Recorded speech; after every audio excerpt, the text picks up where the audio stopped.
Your Excellencies, distinguished guests, ladies and gentlemen, good morning and welcome to the 14th High-Level Forum on the Korea-Caribbean Partnership. Before we begin, please allow me to introduce myself. My name is 제14차 Lee, and today I'll be leading you through today's proceedings. Let me greet you all in Korean way. 여러분 인사드리겠습니다.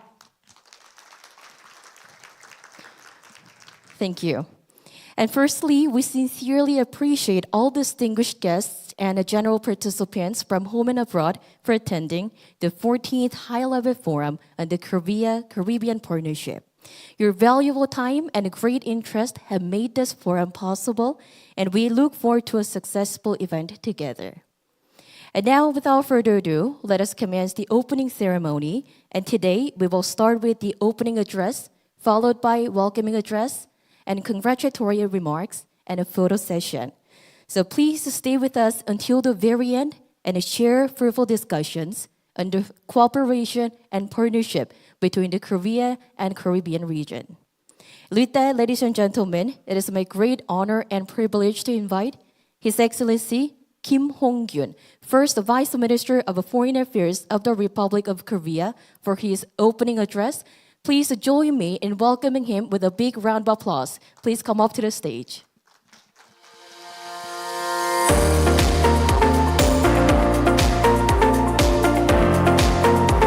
Please come up to the stage. Ladies and gentlemen, once again, please join me in welcoming our Vice Minister with a big round of applause.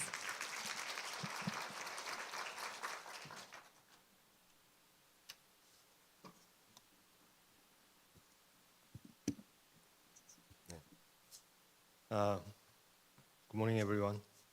Let me speak in Korean, please. 롤란 로이얼 도미니카 연방 농수산 청독색 경제부 장관님, 도먼 스펜스 자메이카 농수산 광업부 차관님, 세르블로 바에사 벨리즈 농업 식량안보 기업부 차관님, 아난드 람키소 엔싱 수리남 농축수산업부 차관님, 내외 귀빈 여러분, 제14차 한-카리브 고위급 포럼에 참석하신 것을 진심으로 환영합니다. 특히 이번 포럼 참석을 위해 긴 여정을 거쳐 한국을 찾아주신 카리브 지역 참석자분들께 깊은 감사의 말씀을 드립니다. 또한 이번 포럼을 외교부와 함께 준비해 주신 농촌진흥청의 소효원 차장님과 농진청 관계자 여러분께도 감사드립니다. 저는 9년 전인 지난 2015년에 외교부 차관보로서 제5차 한-카리브 고위급 포럼에서 개회사를 했습니다. 지난 9년 동안 많은 분들의 노력과 성원으로 포럼이 더욱 발전하게 된 것을 매우 기쁘게 생각합니다. 2011년에 출범한 한-카리브 고위급 포럼은 양 지역 간의 지속 가능하고 미래지향적인 협력 방안을 논의하는 장입니다. 지난 14년간 우리는 포럼을 통해 기후변화, 보건, 에너지 전환, 디지털 혁신 등 다양한 현안들에 대해서 함께 고민하고 대응 방안을 모색하며 연대와 협력을 강화해 왔습니다. 네, 귀빈 여러분, 올해의 포럼 주제는 식량 안보를 위한 한-카리브 농업 협력입니다. 최근 불안정한 국제 정세와 기후 변화는 식량 안보에 대한 위협을 가중시키고 있습니다. 식량 위기는 국민의 생명과 건강에 직결되는 중차대한 문제로서 국제사회가 함께 해결해야 하는 공동의 과제이기도 합니다. 한국과 카리브 지역은 식량 안보에 대한 인식을 공유하면서 다양한 방식으로 협력을 모색해 왔습니다. 올해 5월에는 한국 농업협력사절단이 자메이카를 방문했고 6월에는 한국 농촌진흥청과 카리브 공동체가 농업기술협력 MOU를 체결했습니다. 내년에는 한-카리브 농업연구혁신 플랫폼이 출범합니다. 이 플랫폼을 통해서 카리브 지역의 농업 현안을 해결하기 위한 공동 연구와 인적 교류 등의 사업이 추진될 것이고, 이는 한국과 카리브 간 농업 협력의 새로운 지평을 열 것으로 기대됩니다. 이러한 측면에서 이번 포럼은 매우 시의적절하다고 생각합니다. 오늘 포럼에는 카리브 지역의 장차관님들과 한국과 카리브 지역의 여러 전문가들께서 참석하셨습니다. 카리브 지역의 식량 안보 문제를 슬기롭게 극복하고 한국과 카리브가 공동 번영으로 나아갈 수 있도록 여러분들의 지혜를 모아주시기 바랍니다. 내외 귀빈 여러분, 한국 정부는 국제사회의 자유, 평화, 번영에 기여하는 글로벌 중추국가로 도약하기 위해 노력하고 있습니다. 이 목표를 실현하는 데 있어서 카리브 지역은 중요한 협력 파트너입니다. 한국과 카리브는 비록 지리적으로는 멀리 떨어져 있지만 자유민주주의, 인권, 법치라는 보편적 가치를 공유하고 있습니다. 지난해는 한 카리브 관계에 새로운 이정표를 세운 특별한 해였습니다. 유엔 총회 계기 한국은 카리브 6개국과 양자 정상회담을 개최하는 등 고위급 교류가 그 어느 때보다 활발히 이루어졌습니다. 작년 7월에는 한덕수 국무총리께서 한국 정상급 인사로는 처음으로 트리니다드 토바고에서 개최된 카리콤 정상회의에 참석해서 한-카리브 협력 강화 비전을 발표하셨습니다. 이 비전은 한-카리브 간 대화 채널 강화, 카리브 맞춤형 개발 협력을 위한 제도적 기반 구축, 한국의 경험 및 기술 전수 등을 포함한 포괄적 협력 계획입니다. 그간 우리 정부는 동계획의 충실한 이행을 위해 지속적인 노력을 기울여 왔습니다. 이에 따라 앞서 말씀드린 농업 분야 협력 외에도 재생에너지, 해양과학, 개발협력 등 분야에서 한-카리브 간 실질 협력 추진을 위한 MOU가 체결되었고 기후변화 대응을 위한 한-카리브 해양과학 공동연구센터 설립을 추진하고 있습니다. 또한 우리 정부는 카리브 공동체, 카리브 국가연합 등 지역 협의체 논의에도 적극 참여하는 한편 올해 한-카리콤 협력기금을 기존의 5배인 300만 불로 대폭 증액해서 한-카리콤 협력사업 추진 동력을 더욱 강화하였습니다. 앞으로도 우리 정부는 한-카리브 협력 증진을 위해서 모든 노력을 기울여 나갈 것이며 카리브 지역 통합과 지속 가능한 발전을 위한 미래 여정의 든든한 동반자가 될 것입니다. 내외 귀빈 여러분, 이번 회의는 마침 청명한 날씨와 아름다운 단풍이 특징인 한국의 가을에 개최되고 있습니다. 방문하시는 기간 동안 즐거운 추억을 많이 쌓으시길 바랍니다. 한-카리브 협력이 양 지역 간 상호 호혜적이며 조화로운 발전 관계로 거듭나고 빛나는 결실을 이룰 수 있기를 다시 한번 기원합니다. 감사합니다. Thank you. Please give a big round of applause. And Your Excellency, we appreciate your valuable contributions and leadership. Ladies and gentlemen, let's give another big round of applause to our Vice Minister. Thank you. Next, Mr. Seo Hyo-won, Vice Administrator of Rural Development Administration, would like to give us his welcoming address. So now, ladies and gentlemen, please join me in welcoming him to the stage.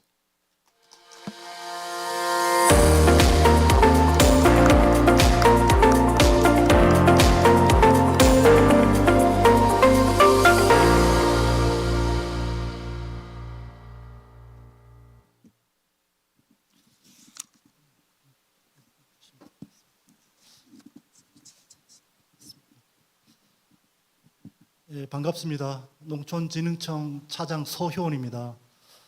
존경하는 도미니카 연방 롤란드 로이어 장관님, 자마이카의 더먼 스펜스 차관님, 벨리즈의 세르블로 바이사 차관님, 수리남의 아난드 라키소 엔싱 차관님, 카리브 농업연구소 안사리 호세인 소장님, 카리브 공동체 데이빗 알렌 프런데스 게스트 국장님, 그리고 각국 연구기구 대표 여러분, 바쁘신 가운데 이 자리에 함께해 주신 여러분께 진심으로 감사드리며 따뜻한 환영의 인사를 드립니다.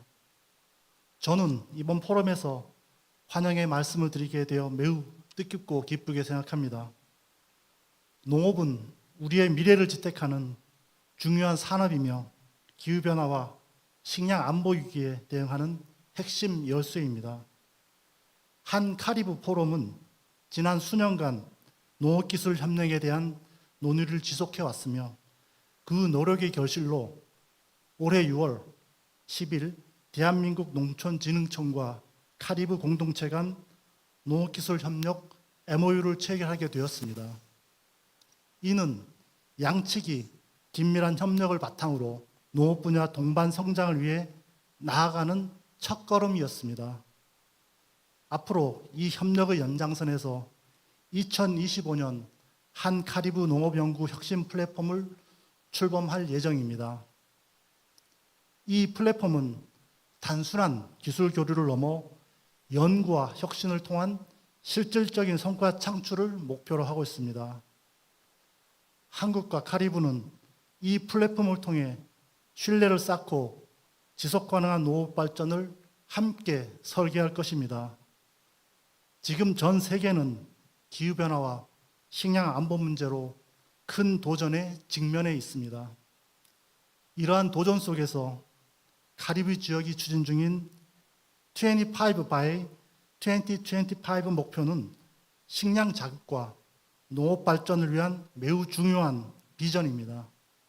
한국은 연구와 기술 지원을 통해 이러한 목표 달성을 위한 여정의 실질적인 파트너가 될 것입니다. 이번 포럼은 양측의 협력 관계를 더욱 굳건히 하고 농업 연구와 혁신을 통해 새로운 청사진을 그리는 중요한 계기가 될 것입니다. 대한민국 농촌진흥청도 여러분과 함께 고민하며 농업 연구와 기술 혁신을 통해 지속 가능한 미래를 만들어 가겠습니다. 마지막으로 오늘 이 자리에 참석하여 주신 모든 분들께 깊은 감사의 인사를 드리며 이번 포럼이 성공적인 결실을 맺기를 기원합니다. 감사합니다. Thank you very much, Vice Administrator Ho, for your thoughtful and warm words. Thank you very much once again. And ladies and gentlemen, last but not least, Honorable Roland Royer, Minister of Agriculture, Fisheries, Blue and Green Economy, Commonwealth of Dominica, will give us his words of congratulations. Ladies and gentlemen, please welcome him with a big round of applause.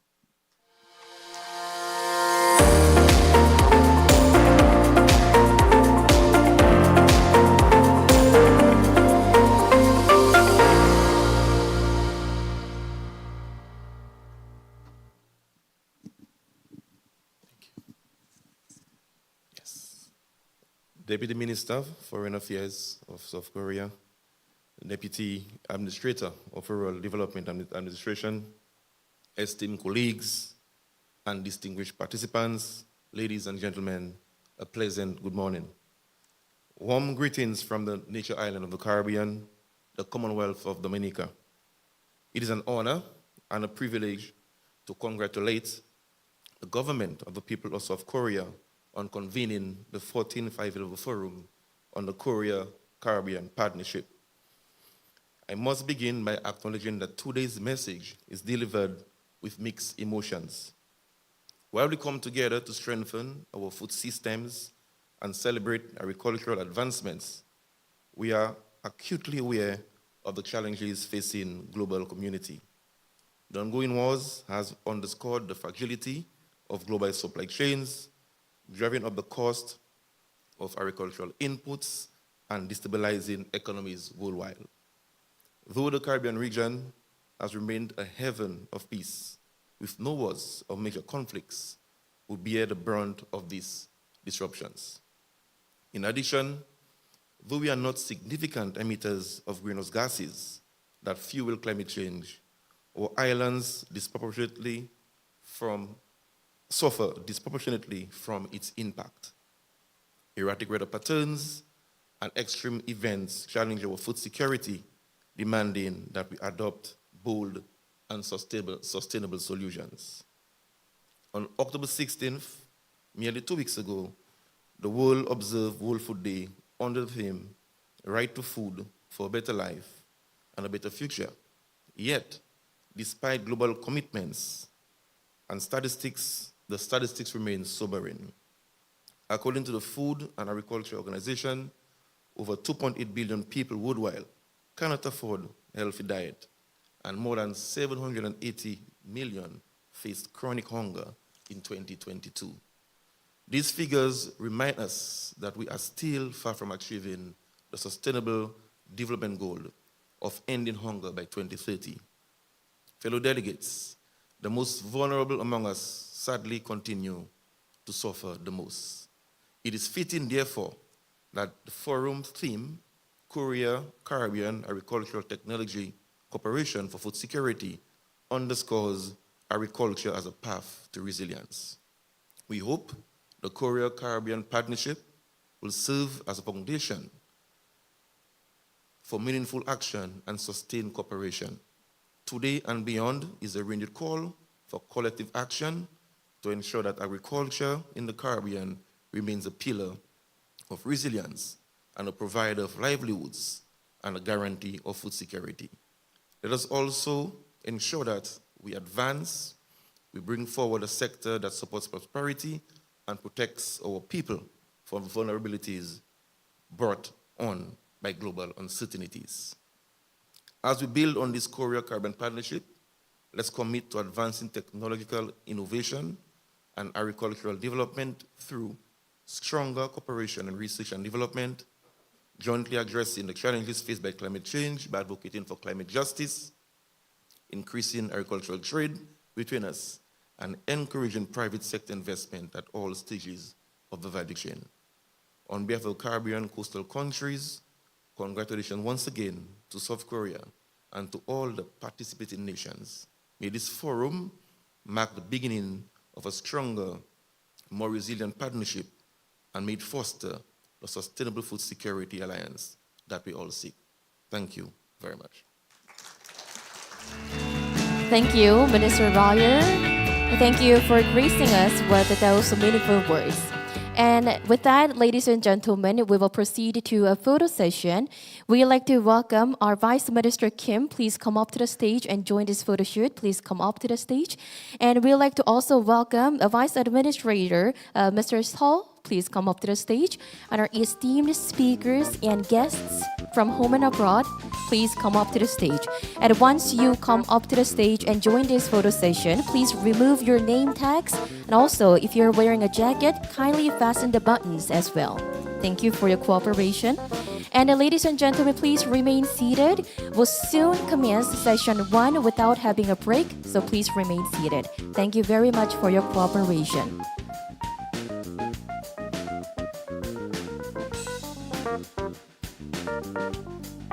So this will be the last segment of the opening ceremony. So we'd like to welcome our esteemed guests from Korea and the Caribbean. Please come up to the stage. And can we gather to the center of the stage a little bit? 네, 무대 위에 계신 조금 붙어서 서 주시면 고맙겠습니다.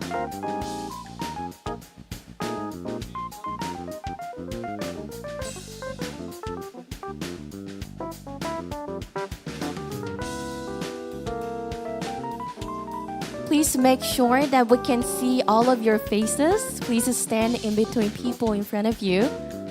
네, 사이사이 얼굴 잘 보이도록 좀 도열을 도와주시고요. 오늘 사진 촬영은 3장 하도록 하겠습니다. We will have 3 rounds of photo shoots today. The first one, please stand still and look at the camera. Thank you. We're ready to take first photo. Please look at the main camera up there. And for the next photo shoot, we do this a lot in Korea. Can you please make little finger heart? 네, 손으로 작게 좀 하트를 만들어 주시면 고맙겠습니다. Please use your index and thumb. Yes. Look at the camera. Face front. Thank you. 앞쪽 보시고요. 하트 한 번 더 만들어 주시고요. 사진 촬영하겠습니다. The last one, as we applaud, we will have one last photo shoot. Maintain, giving us a big round of applause. Look at the camera. Thank you very much. You may go back to your seat. Thank you very much for your kind cooperation.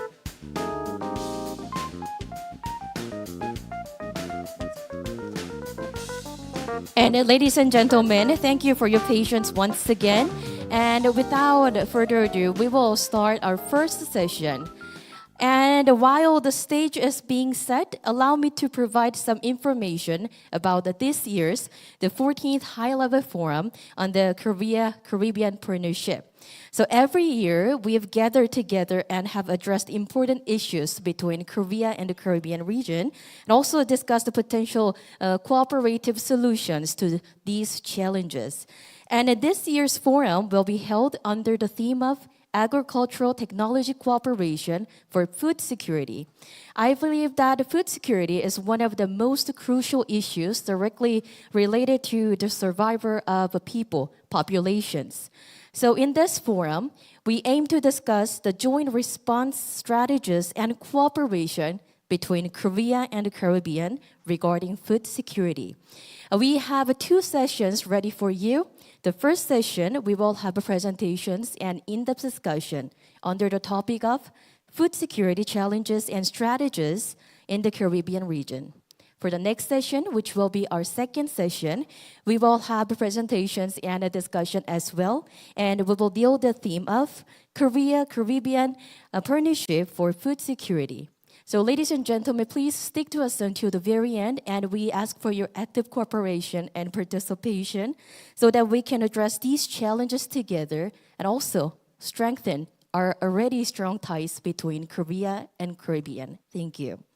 And ladies and gentlemen, before we invite our esteemed speakers and moderator to the stage for our international audiences, we do provide a simultaneous interpretation service throughout the sessions.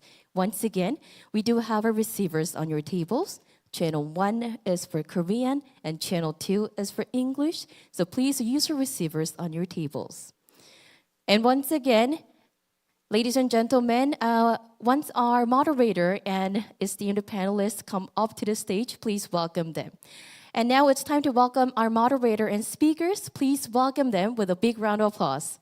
Please come up to the stage.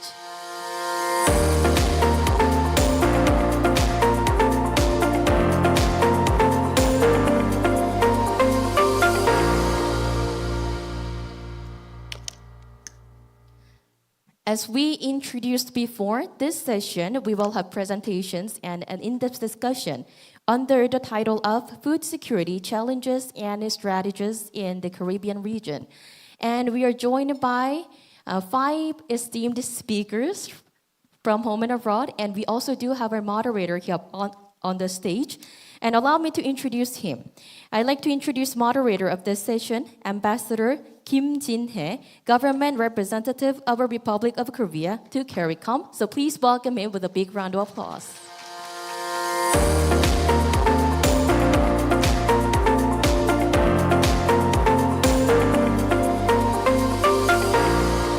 And moderator, you may have the floor. 예, 안녕하십니까. 굿모닝, 부에노스 디아스.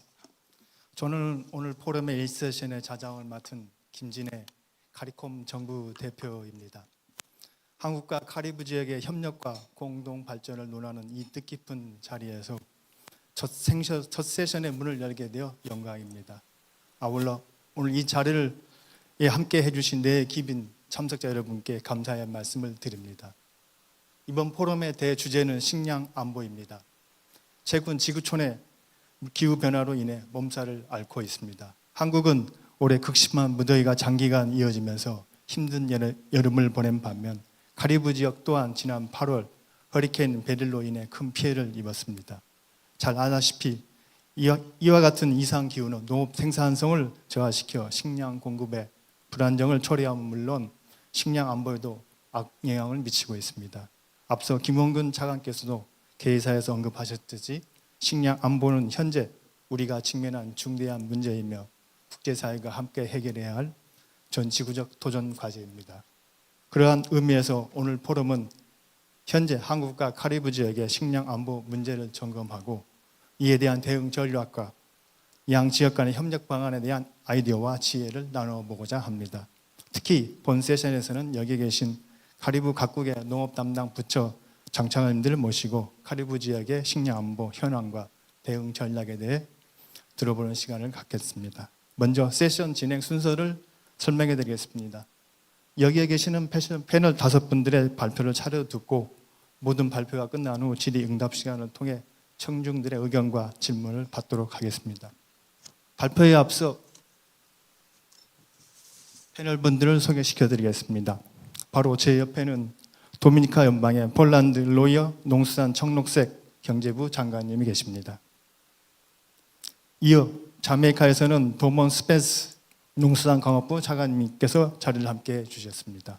다음으로 벨리스에서 세르블로 바에사 농업식량안보 기업부 차관님께서 함께 해주셨습니다. 다음은 아난드 남키소에싱 수리남 농업축산부 차관님이십니다. 마지막으로 가이아나를 대표하여 추안인 주한 가이아나 대사님이십니다.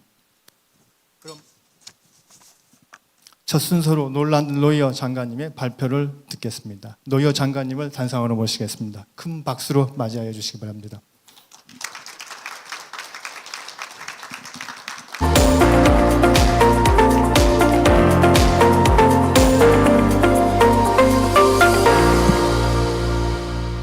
Thank you, Mr. Moderator, my esteemed colleagues on the panel with me. Morning, everybody. I'm happy to be here to share some of our experiences in Dominican region as it pertains to food challenges and strategies in the Caribbean. So I'll have a quick PowerPoint presentation. We'll look at the importance of food security in the Caribbean, food security challenges in the Caribbean, the strategies and partnerships for building resilience, and shared goals and areas of cooperation with South Korea. So first, let's look at the landscape of food security in the Caribbean. Based on our statistics, agriculture contributes to about 7 to 17% of GDP around the CARICOM member states. And it caters for employment of about 10 to 25% of persons in the Caribbean, mainly in the rural community. And interestingly, our 14-point bill during the period 2018 to 2022 was about $13.7 billion US, which is approximately 5% of the GDP. And of course, it has a high economic importance and it is still the backbone of most of the Caribbean economy and for food security and livelihoods. So agriculture plays an important role in the economies in the Caribbean. So just a quick view of the percentages of contribution of agriculture to GDP in the various member states. You could see Dominica, where I'm from, it's about 17%. It goes as low as 1.7 in Barbados. But that I must underscore that it's statistics from 2001 from the Caribbean Development Bank. By now it can change, but that was the latest information I could get. So it varies from 5, 1.2 to 17% in the region. But that shows that it plays a significant role in the Caribbean economies.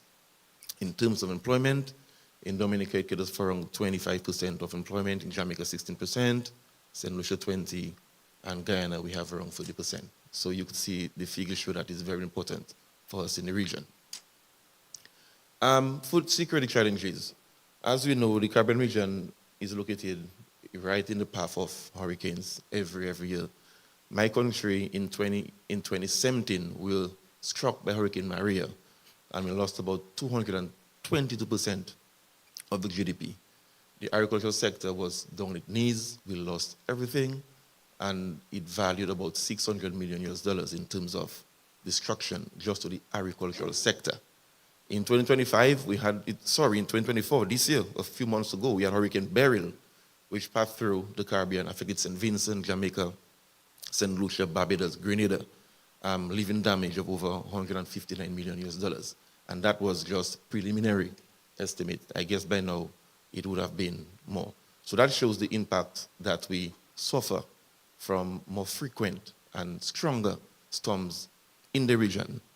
But I must underscore that we suffer these losses and we are not the main contributors to the causes of climate change. And as developing states in the Caribbean, small island development states, we are left now to foot the bill to rebuild our sectors year after year, which is not fair to us at all, because as I said earlier, we are not the net emitters of greenhouse gases, and we all know who are the culprits of that. But again, we are at a disadvantage, suffering the losses from climate change.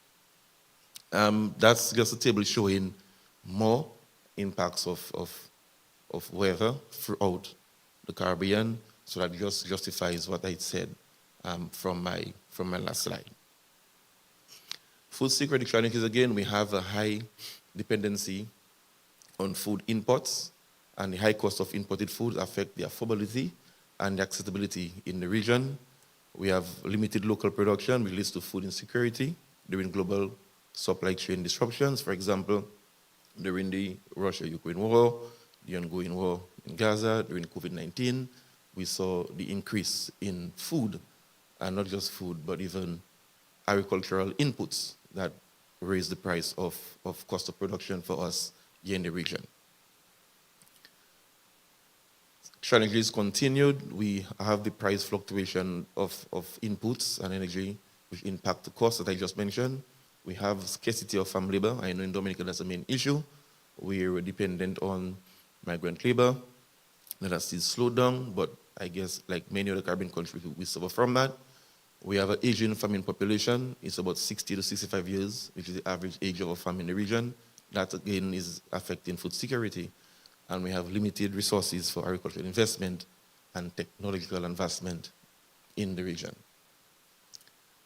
But we can't just mention the challenges without addressing them. So we have set a roadmap for building resilience in the region, but I can start with Dominica, where we have set a few policy documents that guide us and create a roadmap for achieving resilience. So just to name a few, we have the National Resilient Development Strategy, which was done after Hurricane Maria in 2017. We have the Climate Resilience and Recovery Plan, the National Agricultural Policy, Agriculture and Food System Transformation Roadmap, and some other documents that guide the ministry and other sectors to build back better and to build resilience against these challenges, which I just mentioned a few minutes ago. And we have set ourselves a mandate, and we have a vision, and we have set targets on a national level, where we decided by 2030, we're going to increase our contribution to agriculture by $700 million annually. Now it's about $300 million, and we are working towards increasing that while strengthening our food systems and increasing or improving on our food security issues in Dominica. In the OECS state, where we have countries like St. Kitts, Dominica, St. Lucia, Grenada, St. Vincent, we have what we call the OCS FAST strategy, which contains like 7 pillars. And as you can see on the screen, some of the components will be governance and coordination. We have natural resource management, transportation and logistics, investment and trade, and building regional and national producer, marketing, trade, and consumer organizations, and regional and national production and trading. So that's a roadmap that the OECS member state created to increase and improve on our food security issues at the OECS level. In addition to that, we heard mention of the CARICOM 25 by 25, which sets another roadmap for creating food security in the region, where we are to reduce the imported food by 25% by the year 2025. I'm not too sure how far along we are with that, but at least we have guided policy initiatives that would seek and lead us to that direction, and they're all here on the screen. So one of them will be to reduce trade barriers, to increase intra-regional trade, improve regional air and sea transportation and logistics, and of course to increase public-private sector investment in the sector.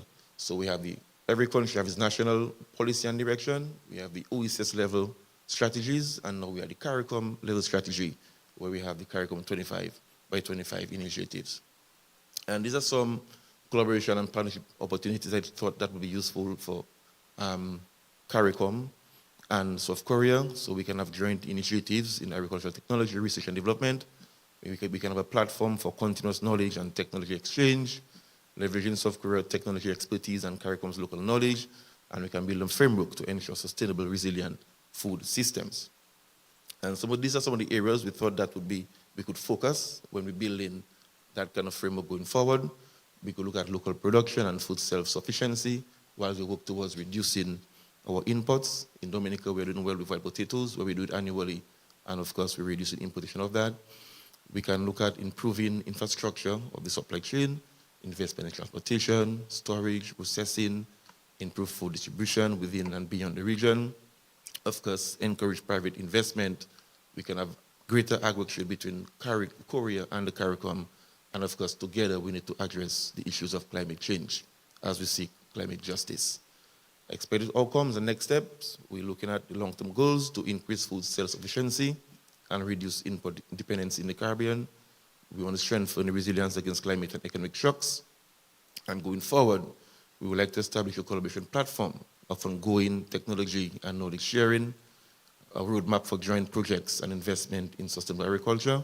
And of course, we're seeking Korea to assist to contribute to the regional target of reducing our food import bill by 25 through specific intervention to facilitate implementation of the food and the agri-sector transformation strategy.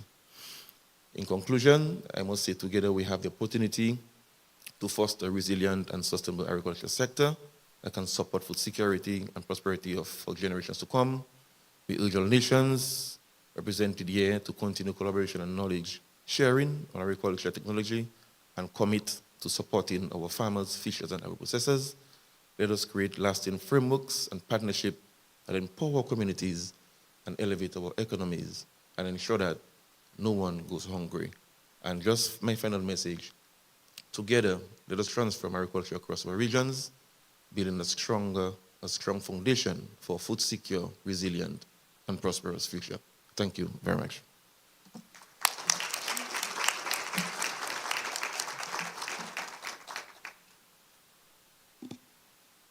장관님 발표 감사합니다. 장관님께서는 식량안보의 핵심 전략으로 기후 대응 역량 강화를 통한 지속 가능한 농업 발전의 중요성을 강조하여 주셨습니다. 더불어 장관님께서 소개해 주신 도미니카 연방의 국가 개발 전략과 농업 정책도 잘 들었습니다. 이어서 자메이카의 노먼 스펜서 차관님 발표를 듣도록 하겠습니다. 스펜서 차관님 단상으로 모시겠습니다. 큰 박수로 맞이해 주시기 바랍니다.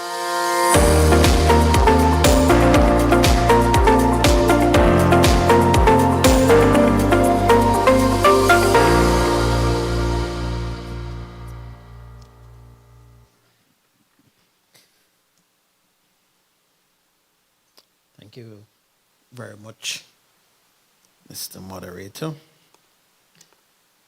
Honorable ministers, vice ministers, ambassadors, permanent secretaries, ladies and gentlemen, distinguished colleagues, partners, esteemed delegates, it's a privilege to address this high-level forum this morning.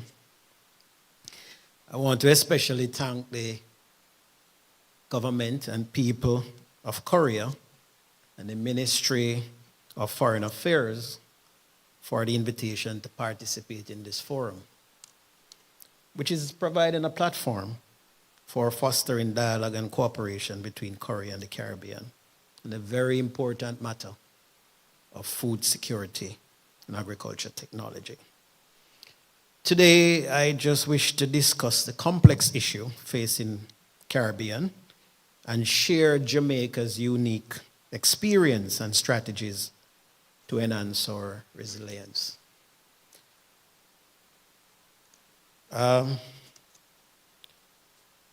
The Caribbean grapples with significant food security challenges, including vulnerabilities, dependencies, and risk from changing climatic conditions, which are common to most of the territories.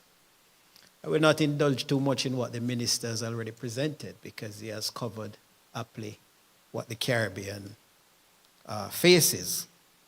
But just to add a few points, that the critical matter of labor, climate change, financial constraints, and the infrastructure are common areas. The issues affecting regional food security are highly akin to our exposure and risk associated with exotic pest and disease. The fact is, we also have a very high dependency on energy, and its significant cost impacts us negatively. These are non-renewable sources, and so we have to be looking to renewable sources. One of the critical areas in which I believe that the region and Korea can partner in. We're highly dependent on imported food, as mentioned, although there is a lot of self-sufficiency in some areas. For example, Jamaica is self-sufficient in poultry, pork, vegetables, eggs. We would have developed 4 cattle breeds, which are used across the region and are demonstrated to perform well in tropical conditions. And those 4 breeds have been distributed across the region and is available if Korea would like to try some of the Jamaican cattle breed in your country too. So the Jamaica's unique experience, I'll just share with you, because the fact is, all the factors that affect the Caribbean also affect Jamaica. But looking a little more closely at our experience, among the major challenges that we face is climate change. Our production seasons, that season in which we focus on planting crops, have become less predictable. We are experiencing rising temperatures and higher frequencies of adverse weather patterns, hurricanes, drought, excessive rainfall, you name it. Average volume of rainfall decreased by 5 to 10% over the past few decades. And the financial impact on drought over the past 5 years is approximately 1.6 billion Jamaican dollars. And our pre- and post-harvest losses from agriculture production is as high as 30%. Financing, infrastructure, research are critical areas that need to be addressed. Now, the impact of Jamaica's experience on our national food security. As you can see, the areas of climate change, infrastructure, labor, all of those were mentioned already, but they are critical areas that impact how we operate. Now, in terms of our own food insecurity, and that term is used guardedly, you can see where food import represents 17.5% of Jamaica's import bill. And this stands over US $1 billion. Perhaps for the region, we are the highest in terms of the food import bill. We have high rates of inflation, 7.66%, that further limits our access to affordable and nutritious food for individuals. And total pre- and post-harvest loss in 2023 was valued at Jamaican $7 billion. In July of 2024, Jamaica experienced an unprecedented early hurricane, the first of its kind, and it was at Category 4. And as a result of this hurricane burial, we experienced a 13% decline in agriculture production for the early part of 2024 when compared to the first 6 months of 2023. This hurricane burial affected over 50,000 farmers, 11,000 fishers, over 23,000 hectares of crops were damaged. Estimated damage for burials stood at $6.5 billion and counting the last time we checked. And the recovery is projected to be over 10 billion Jamaican dollars. So, strategic intervention towards food security has to be considered. And for the Caribbean, the strategies are there, as you can see, and a lot of them were mentioned earlier on. The resilience in water management and irrigation infrastructure is one that we're working together on. And through the Caribbean community of ministers, there is strong collaboration at the CARICOM level, and it's been led by Guyana, Barbados giving strong support, and all countries are participating.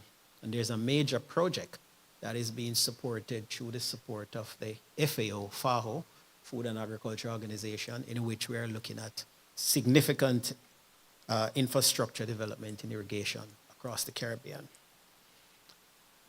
So Jamaica's strategic interventions, it has to be guided by policy. And policy interventions are important to ensure food security through the creation of the necessary supporting frameworks, incentivization, and creating the necessary protection to support stable food system. Climate change intervention, we have made significant investment in mitigating climate change. In terms of infrastructure, among our priority interventions, we continue to focus on investing in sustainable and resilient agriculture infrastructure and infusion of technology. In terms of strategies going forward and other targeted intervention, the region need to contemplate, as Jamaica is doing now, what we call a national food reserve. And this is to ensure that regardless of what happens, whether it be a pandemic like COVID, or whether it is a climate, hurricane, or other such systems, that the resilience and food security systems are in place. Now, food security is one of the main components of our strategic priorities. And the Ministry of Agriculture, Fisheries and Mining, in which I am the permanent secretary, is leading this charge. We're seeing an increase of over 20% utilization of climate smart technologies by Jamaica. And as we cooperate towards our food secure strategy, we are looking at technical cooperation partners, and some of them are presented here, where we are focusing, along with our tertiary institutions, the University of the West Indies, College of Agriculture, Science and Education, Northern Caribbean University, and other such institutions whom we are partnering with to ensure that we are on top of the research and all of these areas that are needed. There are some other regional partners which we cannot be here and not mention. My good friend from Cardi is here. We continue to collaborate in terms of research. Our regional and international institutions, they play a fundamental role in promoting food security within the region. With support from these institutions, we aim to eliminate hunger and improve nutrition, promote sustainable agriculture, build resilient food systems, and implement policies, technological innovation, and sustainable practices that will strengthen our agriculture systems across the Caribbean. And so, in that regard, we acknowledge the work of CARDI, the work of the Inter-American Institute for Cooperation and Agriculture, ICA, and we also acknowledge the work of FAO, the Food and Agriculture Organization. Specifically, though, areas of Korea-Caribbean partnership and collaboration for food security are listed here. And at this point in time, I wish to pause to recognize and to really thank the government of Korea for their interventions in the region. We have had visits in Jamaica. We have had high-level dialogue. And we are looking at all the partnership arrangements that we have, and we intend, with my presence here, and as we continue to work together, to build out those relationships. And so we're looking for a very strong and long-lasting relationship with the people and government of South Korea.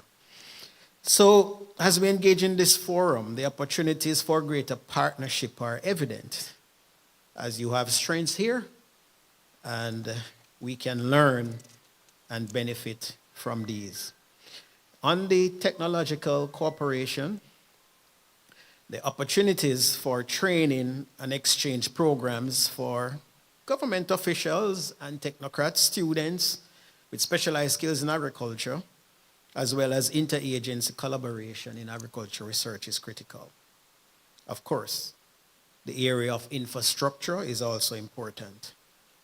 More specifically, areas for technical cooperation for Jamaica we have identified, and the cooperation on GIS mapping for productivity, working with your Institute of Geoscience and Mineral Resources is important. Likewise, partnership with your International Seed Training Center to develop seed technology.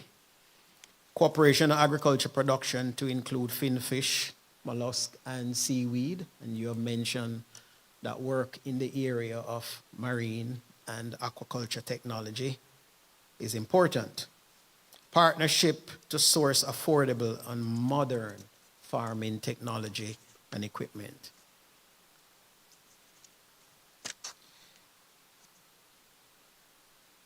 Ladies and gentlemen, in concluding, it is very important that we understand and support this relationship that we are building. We continue to call on countries, as we are doing in the region, to invest in Jamaica. We remain open for business. We would like to work together with all our partners, both in the Caribbean as well as in Korea, and so that all our people can benefit at all times, having access to sufficient, safe, and nutritious food. I thank you.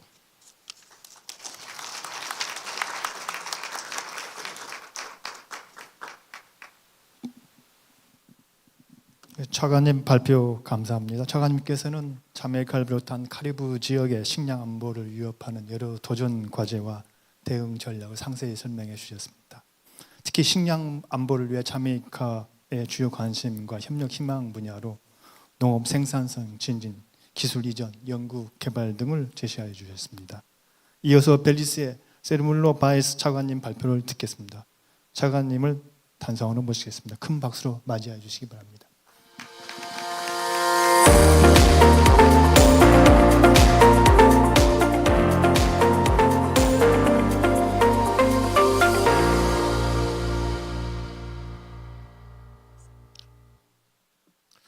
Good morning. Good morning to everyone. I'd like to certainly recognize our hosts, the Vice Minister and the Vice Administrator, especially to the people of Korea for having invited us to participate in this forum. I think both of my colleagues from Dominica and Jamaica have mentioned some of the challenges that all of us face in the Caribbean. And so I'd just like to highlight a little bit more of our challenges in Belize. In terms of food security challenges and strategies in the Caribbean region, I'd like to start off with some of our challenges.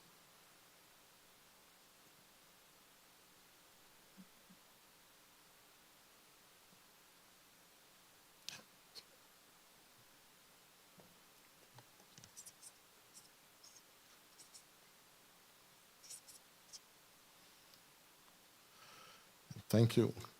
Okay, in terms of food security, we all know that it reflects access for people to sufficient, safe, and nutritious food. Looking at the 4 dimensions to food security: availability, access, use, and stability. As we all know, food security impacts the health, economy, and regional stability in the Caribbean. Food security in the Caribbean region. Our current state. Well, as our colleagues have mentioned, we have a heavy reliance on food imports. The World Bank estimates that about 80 to 90% of all of our food consumed in the region comes from abroad. Only Belize and Guyana produce more than 50% of their food. For us in Belize, we're always proud to say that we produce all our meats, all our grains. So to a certain extent, we do feel that we are a little bit ahead of the game, but we do recognize that we still do a lot of importation of processed foods. There's high vulnerability to external economic shocks and climate events. They say that anything that happens outside affects us. The Russia-Ukraine war, the shortage of water in the Panama Canal that inhibited transportation. In fact, one of our biggest challenges, I would say, in terms of external economic shocks is the high cost of transportation and inflation as it is worldwide right now. Some of our key food sources for us in Belize: beans, rice, fruits, different all-tropical fruits, root crops, poultry, and fish. If you look at some of specifically to our challenges, climate change and extreme weather, you look at the increased frequency of hurricanes. Our last hurricane was Hurricane Lisa. Fortunately, it didn't do much damage to our agricultural sector because it affected an area that did not have much agricultural production, so we were lucky. But we have been getting a lot of rains. I was just telling my colleague that for the past 3 weeks, it's been raining and raining in Belize, that right now that I left, we are experiencing some floods right now. In 2019, we had the worst drought that the country had experienced. It brought down our agricultural production down by 35% back in 2019. And we're still just recovering from that. Rising sea level impacting arable land in our Caribbean countries, but in Belize, we do have a quite extensive coastline, and this is one of the issues that we're also having. Point number 2, economic vulnerabilities, high import bill and dependency on international markets. Like I said, inflation, we are susceptible to importing inflation, everything that we import. Right now, there's, whether it be, especially in our inputs, which then drives up the price of our local production. And we're still importing a lot. Whilst we do produce most of our food, we're still importing a lot in terms of processed foods. Limited financial resources for investment in agriculture. Again, this is one of the areas I think that all of us have problems with, being able to provide resources, financial resources to our farmers at affordable levels. We try to do as much as we can through our development bank, but it's never enough. Pests and crop diseases. Again, because of our region, the tropics, we have all the different diseases and pests that you can name, and some that we probably can't even name. Right now, again, we are looking at some diseases that are coming up and causing a lot of damage. I could name, for instance, right now we're under threat of the New World screwworm.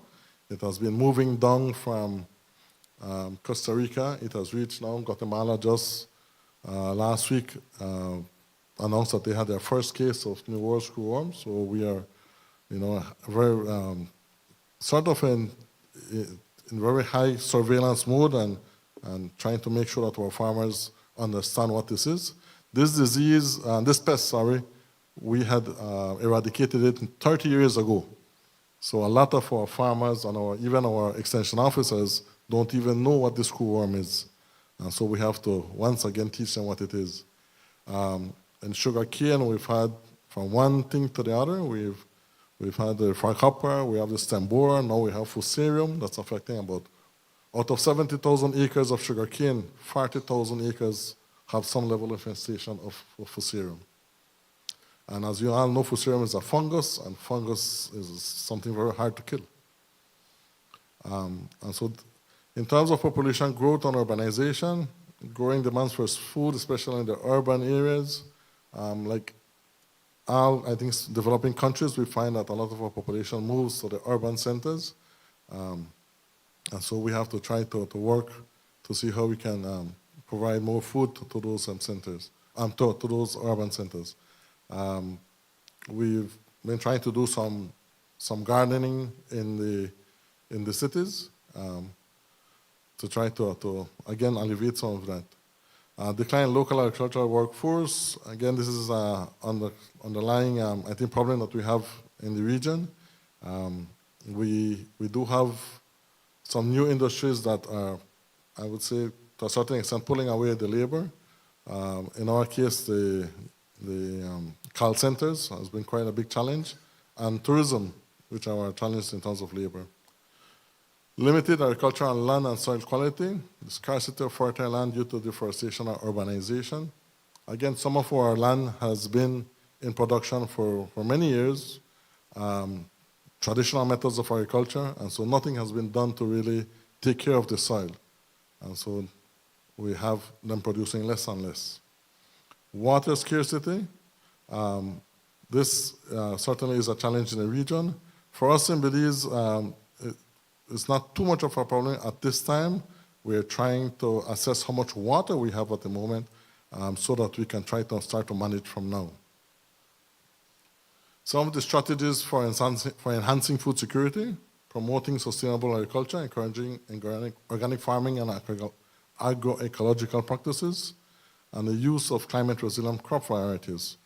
We've done some other forms, or some other strategies: production under covered structures, for instance, as to be able to control pests and water and use of water. Climate-resilient crop varieties, again, both in onions, potatoes, and carrots. We used to only have a very small window for production of these crops. Now, with some different varieties, we're able to extend that. For instance, carrots, we have production of carrots for almost 10 months now of the year.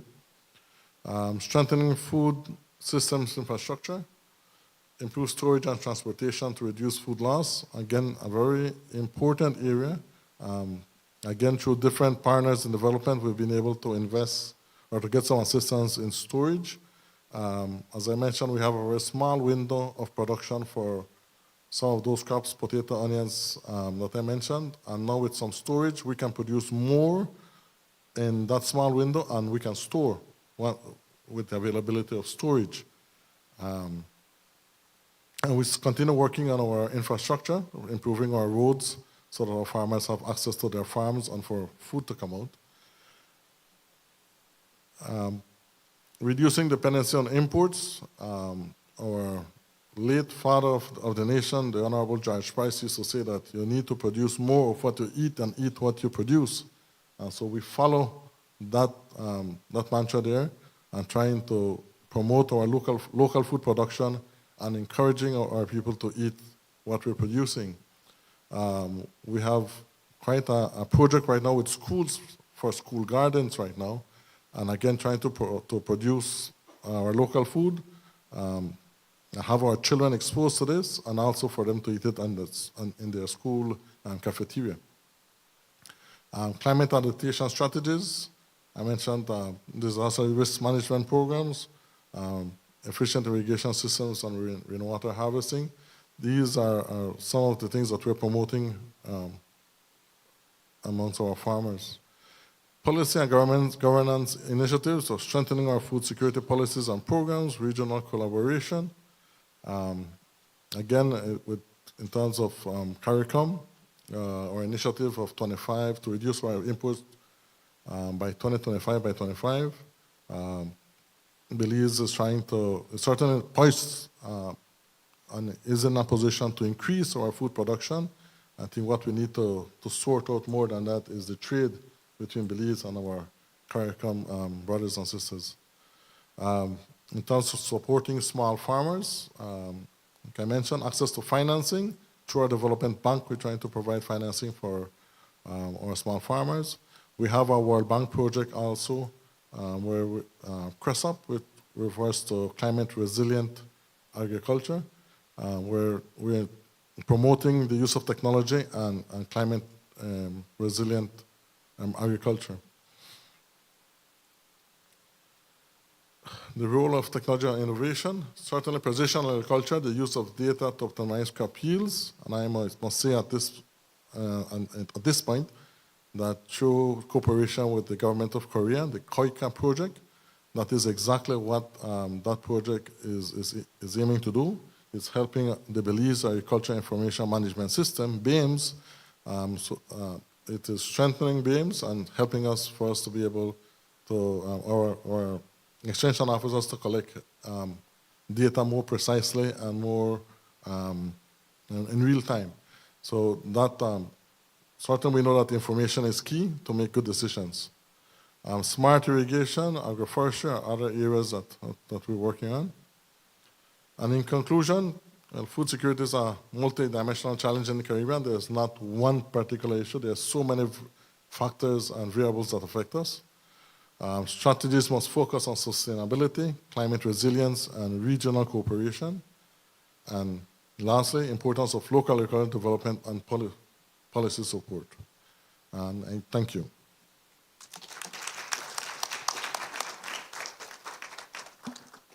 차관님 발표 감사합니다. 차관님께서는 카리브 지역의 식량 안보를 위한 전략으로 지속 가능한 농업, 기후변화 적응력 강화, 카리콤 등을 통한 지역 협력의 중요성을 강조해 주셨습니다. 다음 순서로 수리남의 아난 남키오 센싱 차관님을 모시겠습니다. 큰 박수로 맞이해 주시기 바랍니다.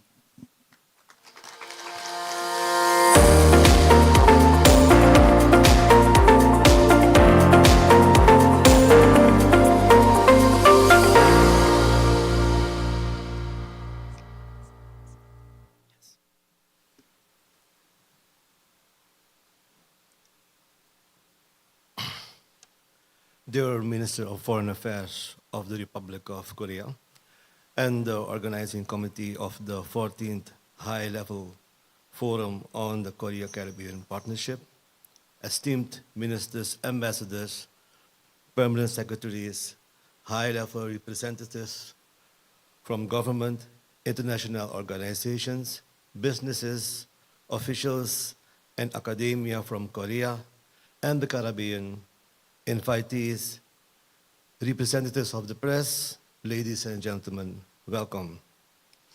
May I express my gratitude on behalf of the government of Suriname and the Minister of Agriculture, Animal Husbandry and Fisheries, His Excellency Mr. Permanent Sudin, for the invitation and a warm welcome, and convey the friendly greetings from the government and the people of Suriname. We also acknowledge the sincere efforts of the government of South Korea to support the participation of Suriname in the 14th High-Level Forum on the Korea-Caribbean Partnership and address the session for food security challenges and strategies in the Caribbean region. It is evident and also very appreciated that the Ministry of Foreign Affairs of the Republic of Korea is a committed partner in the Korea-Caribbean Partnership High-Level Initiative, which is demonstrated by organizing and financing this important meeting in the Republic of beautiful Korea. The High-Level Forum of the Korea-Caribbean Partnership has served as an important platform for cooperation between Korea and Caribbean countries in various fields since 2011. Let me emphasize the purpose of the Korea International Cooperation Agency, namely, achieve poverty reduction, improvement of the quality of life, sustainable development of partner countries, and to promote friendly and cooperative relationship and mutual exchange between the Republic of Korea and partner countries. The Korea International Cooperation Agency and the Caribbean Corporation for Suriname resulted in training in 49 persons in various areas in the period 1991 to 2021. We have also received assistance of the amount of 146,000 USD, for which we are very grateful and respectful. The Korea International Cooperation Agency midterm strategy in the Caribbean and Latin America in terms of support and achievement in the SDGs is to improve climate resilience, for strengthening climate change response, and to strengthen agriculture capabilities to respond to climate change. My former partners have also addressed the problems of climate change to you. We acknowledge also that the Climate Regional Office of Korea International Cooperation Agency has increased the staff at the Dominican Republic office and will be assuming the role of the Caribbean Regional Office also. The support for post-management and feasibility study for the second phase project is clearly recognized. We are looking forward to demand assessment in particular. the identification of key project demands in the Caribbean region to Association of Caribbean States and the Caribbean Community and Common Market, the CARICOM. Working level discussions such as marine environment management, seaweed, microplastics, disaster and risk reduction, coastal erosion, early warning systems, maritime transportation and trade, and sustainable tourism. Furthermore, the capacity building proceedings of project development focused on capacity building and expert dispatch will surely benefit multiple countries, including in Suriname, in the region. And in this regard, Suriname will elaborate on discussions within the Association of Caribbean States and Caribbean Community and Common Market, the CARICOM, for ongoing collaboration. We strongly encourage the Korea Caribbean Agriculture Research Innovation Platform, which is an excellent initiative to enhance productivity, efficiency, sustainability, and resilience in the agriculture sector, and to conduct research efficiently and intensify collaboration and knowledge sharing in the Caribbean region. This is crucial and very much needed to achieve the goals of the SDGs throughout research and development cooperation in the Caribbean region. The activities as joint research and development, dissemination of agriculture technology, exploring and utilizing genetic resources, and engaging in seminars, workshops, and conferences are essential tools to develop the agriculture sector in Suriname. Suriname is located strategically for market access and has abundant fertile and potable water available to guarantee food security and therefore will offer a significant support in reaching the SDGs.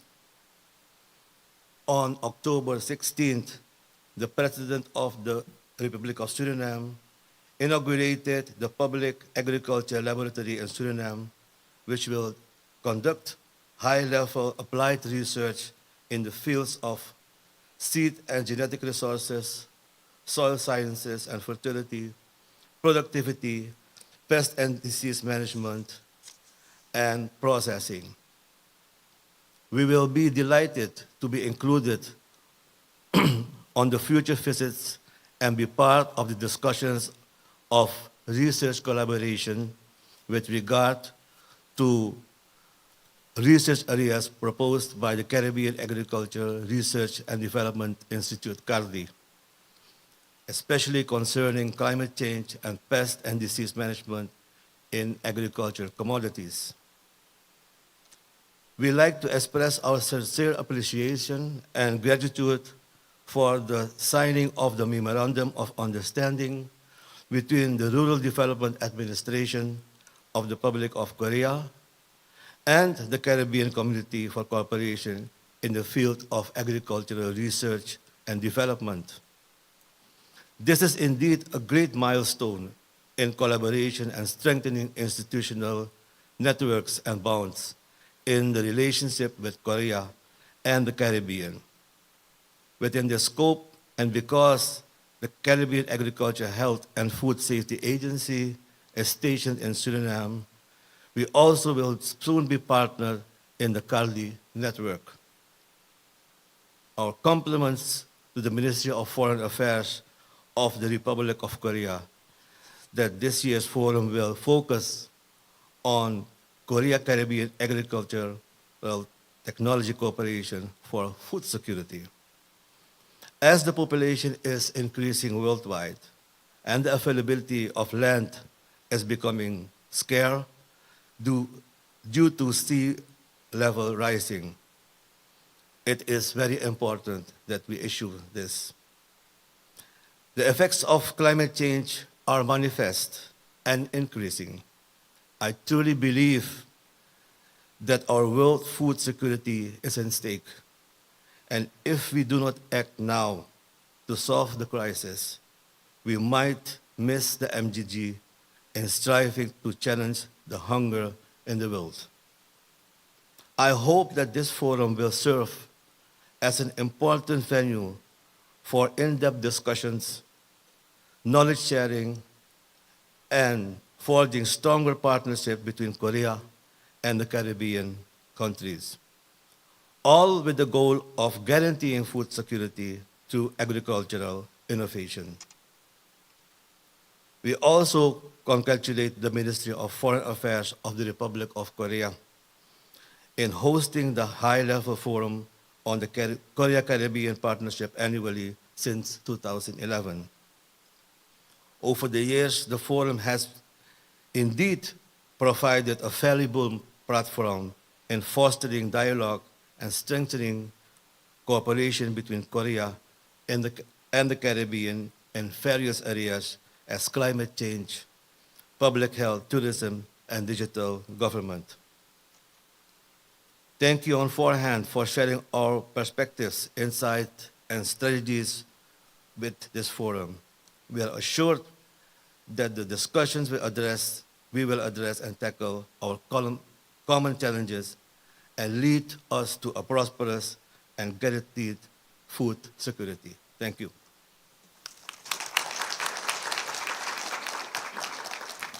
차관님 발표 감사합니다. 차관님께서는 식량 안보를 위한 파트너십의 중요성을 강조해 주셨습니다. 특히 한-카리브 농업 연구 혁신 플랫폼인 고카리브를 통한 공동 연구, 지식 공유 등의 사업이 수리남 농업 발전에 기여할 수 있기를 바라겠습니다.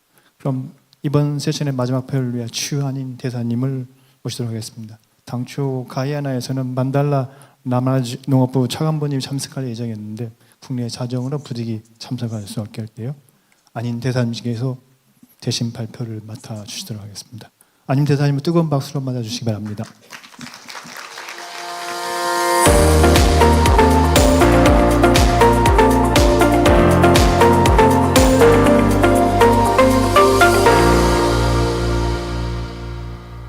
Distinguished guests, ladies and gentlemen, fellow colleagues of the Caribbean, good morning. I wish to start off by expressing my sincere appreciation to the Ministry of Foreign Affairs of the Republic of Korea and the Rural Development Administration for putting together today's forum for us to have this exchange between the Caribbean and the Republic of Korea. The Caribbean region faces significant food security challenges due to a combination of environmental, economic, and social vulnerabilities. Its heavy dependency on food imports exposes the region to fluctuating global food prices and supply chain disruptions. This raises food costs, making it harder for vulnerable populations to access affordable, nutritious diets. The region's vulnerability to extreme weather events further complicates the situation, damaging agricultural and causing economic instability.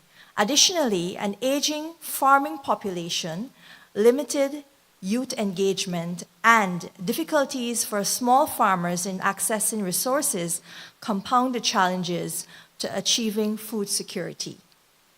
Let's turn to Guyana.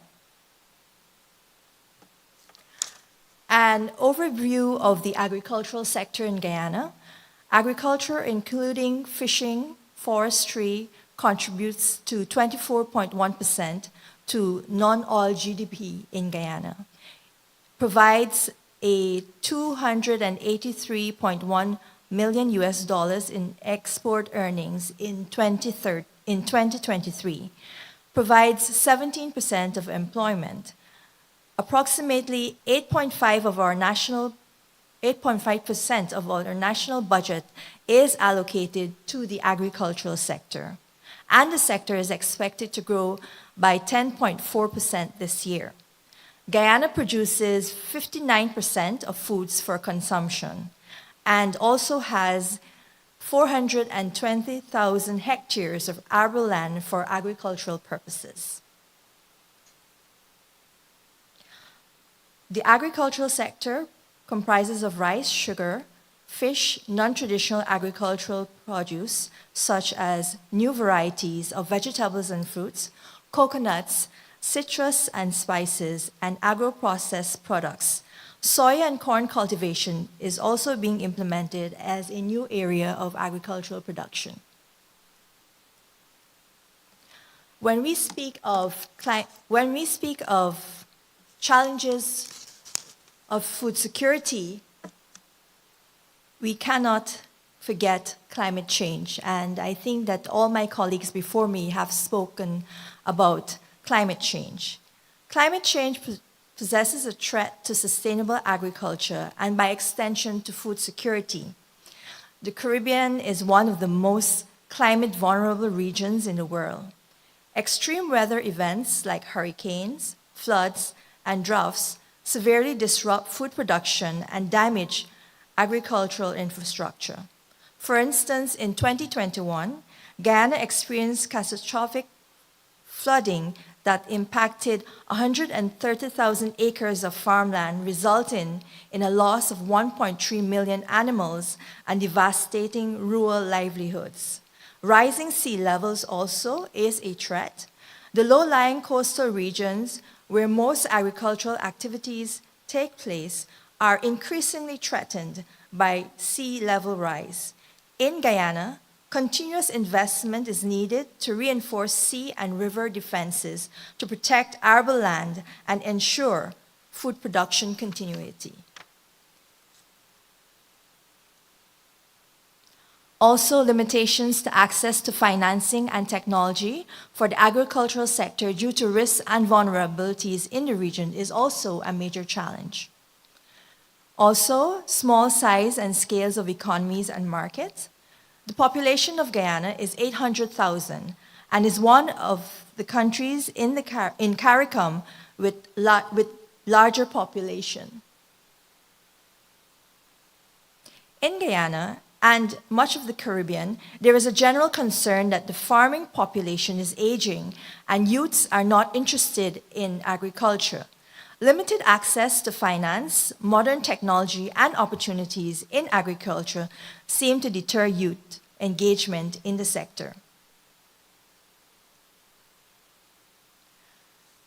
In terms of our strategy, Guyana's low-carbon development strategy, which was first launched in 2009, seeks to ensure that Guyana develops on a green path while emphasizing on preserving our forests, which provides ecosystem services to the world in terms of absorbing carbon emissions. Guyana has now updated its low-carbon development strategy, LCDS, to LCDS 2030, which updated and continues efforts towards the fight against global climate change in keeping with Guyana's new economic trajectory.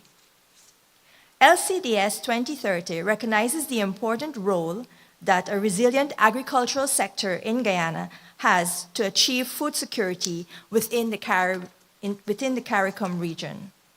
Under Guyana's LCDS, there are provisions for strengthening climate resilience in agriculture with the implementation of climate-smart agriculture.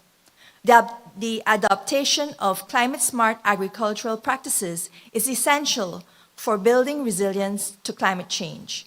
In Guyana, investments in shade houses, hydroponics, and drip irrigation has allowed farmers to cultivate high-value crops such as cauliflower and bell peppers, even in adverse weather conditions.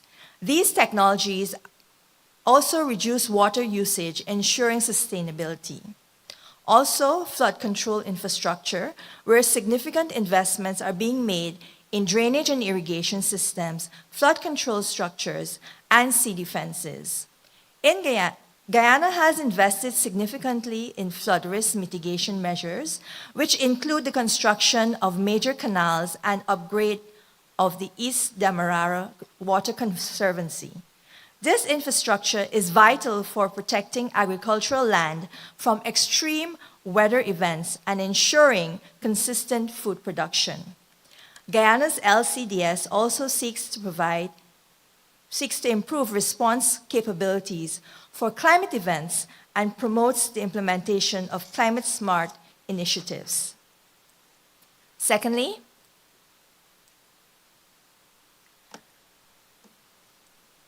under the CARICOM 25 by 2025 initiative, Guyana has taken a leadership role in working towards reducing the regional food import bill by 25% by 2025. This includes working with the CARICOM member states in scaling up production of strategic crops and livestock, improving transportation and logistics, and removing obstacles to trade. Supporting the push for food self-sufficiency, plans to establish a regional ferry service between Guyana, Barbados, and Trinidad have been initiated. This service will enhance our trade logistics, allowing for smooth and efficient movement of agricultural products throughout the region. By improving access to regional markets, Guyana is well on our way to becoming the regional food hub that will feed the Caribbean, and the ferry service is a vital component of this vision. Moreover, towards interregional trade and enhanced cooperation in agriculture and food security, Guyana has engaged in regional bilateral cooperations with Barbados, Trinidad and Tobago, Antigua and Barbuda, and Suriname, and international bilateral cooperations with Brazil, Chile, Cuba, China, Kenya, India, Israel, Mexico, and the UAE. Guyana is also partnering with international organizations such as ICA, FAO, and the IDB to implement support programs aimed at enhancing agricultural production, technological transfer, and skills for farmers. Guyana continues to receive support from international partners to foster its agricultural drive as it seeks to become food secure and help lessen the region's high food import bill.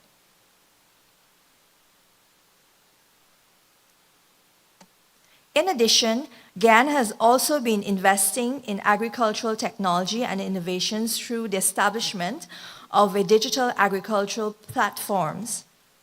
Guyana's newly launched Guyana Agricultural Information System, AIS, is a prime example of integrating technology into agriculture.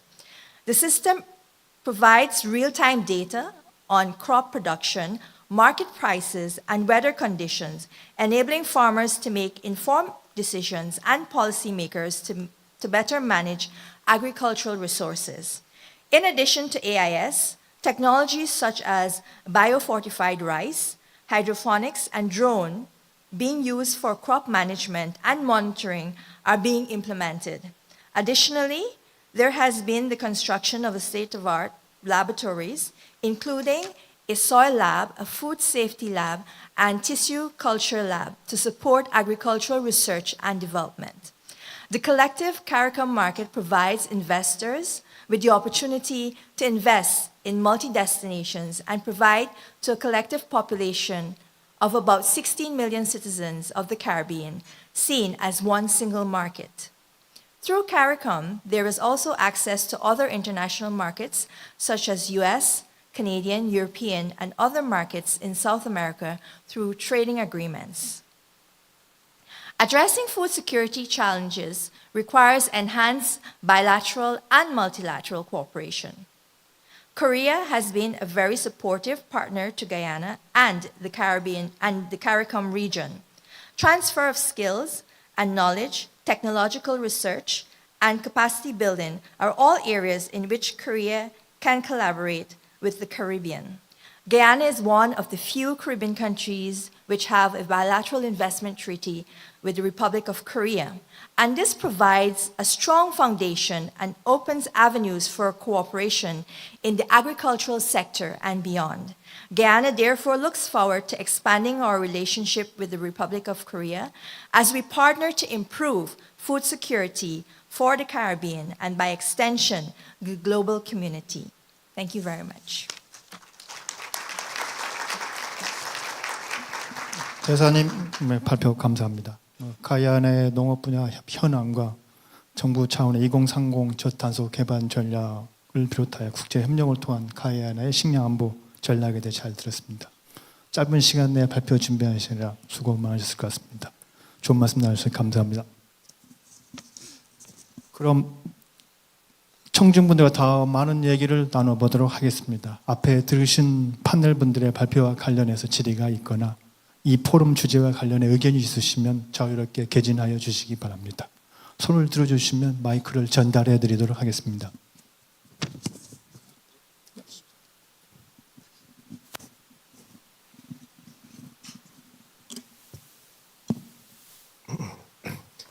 Good morning, distinguished ladies and gentlemen. I am Adrian Thomas from the Embassy of the Republic of Trinidad and Tobago, and it is my honor to convey greetings on behalf of Her Excellency Annalisa Loh, non-resident ambassador to the Republic of Korea, to the organizers and participants of this esteemed forum, and express appreciation for the insights shared on this most relevant topic. As highlighted by the panel, there are a number of factors that have challenged the Caribbean's efforts to achieve its food security goals. In Trinidad and Tobago, a small but highly industrial open economy, the agricultural sector is characterized by decreasing farmer participation and investment, leaving our population of 1.5 million people highly vulnerable to the volatilities of international food prices. In 2022, Trinidad and Tobago's food import bill climbed to a record high of just over $1 billion. In this regard, the government of Trinidad and Tobago has sought to promote domestic and intra-regional production cooperation to buffer against external shocks, predatory pricing, and the consumption of harmful or substandard products. Some of the key initiatives being advanced in pursuit of this ambitious goal include the creation of a facilitatory taxation framework with the removal of all taxes on the agricultural sector before the end of this year, to incentivize greater investment into the sector, specialized programs to encourage youth participation, necessary to address our aging farmer population. Various programs have come on stream, including the Youth Agricultural Homestead Program, the Youth Agricultural Shade House Project, and the Youth Agriculture Project. Also, the implementation of effective land tenure administration has been crucial, with the government mandating the timely granting and renewal of leases for state land to farmers, opening the door to financial assistance and entry into secondary production through value-added and cottage industries. I look forward to hearing more in the next session on areas for Korea-Caribbean collaboration in support of our food security goals, and to highlight proposals from the Trinidad and Tobago side where we think synergies with Korea could be leveraged. Thank you. TNT 정부를 대표해서 잘 설명해 주셨습니다. 혹시 다른 분 혹시 질문이 있으면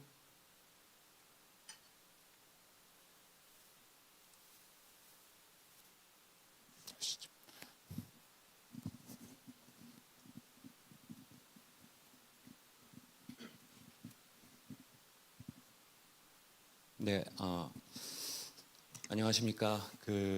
오늘 장관님 그리고 차관님 그리고 대사님 설명을 통해서 우리 카리브해 농업 분야에서 어떤 문제가 있는지, 또 어떤 또 전략을 갖고 대응을 하시는지, 또 우리 한국과의 협력이 얼마나 필요한지에 대해서 잘 알게 되었습니다. 저희 차관님께서도 개회사에서 잠깐 말씀하셨습니다만, 한국은 지금 카리브 지역과의 협력을 더 확대하기 위해서 많은 노력을 기울이고 있습니다. 하지만 또 다른 국가들에 비해서 또 역사가 짧은 것을 인정할 수밖에 없는데요. 그래서 제가 한 가지 또 여쭙고 싶은 것은, 다른 유엔이라든가 아니면은 타 공여국들과의 관계에서 혹시 농업 분야 또는 기후 변화 분야에서 성공적인 모범 사례가 있었는지 좀 알고 싶고요. 그리고 이 자리를 빌어서 한 가지 또 부탁 말씀드리고 싶은 것은, 저희 또 농진청에서도 이렇게 열심히 같이 하고 계시지만 저희의 또 공여 자원이 아무래도 제한적이다 보니까 효과적인 그런 사업을 추진하는 게 되게 기묘합니다. 그 중에 하나가 또 우리 수원국 내에서 우리 사업을 갖다가 잘 홍보하는 게 중요한데요. 우리 장관님 또 차관님 또 그 본국에 돌아가셨을 때 저희 한국과의 사업에 대해서 또 홍보를 잘 해주시면 감사드리겠습니다. 최원석 심의관께서 한국 정부의 이 희망사항과 우려사항을 같이 전달을 해드렸는데 여러 나라와 협력 관계는 아마 카리콤에서 나오신 국장님 설명해 주시는 게 좋을 것 같고 그 나머지 분야에서 간단한 혹시 답해 주실 분 있으면 주시죠.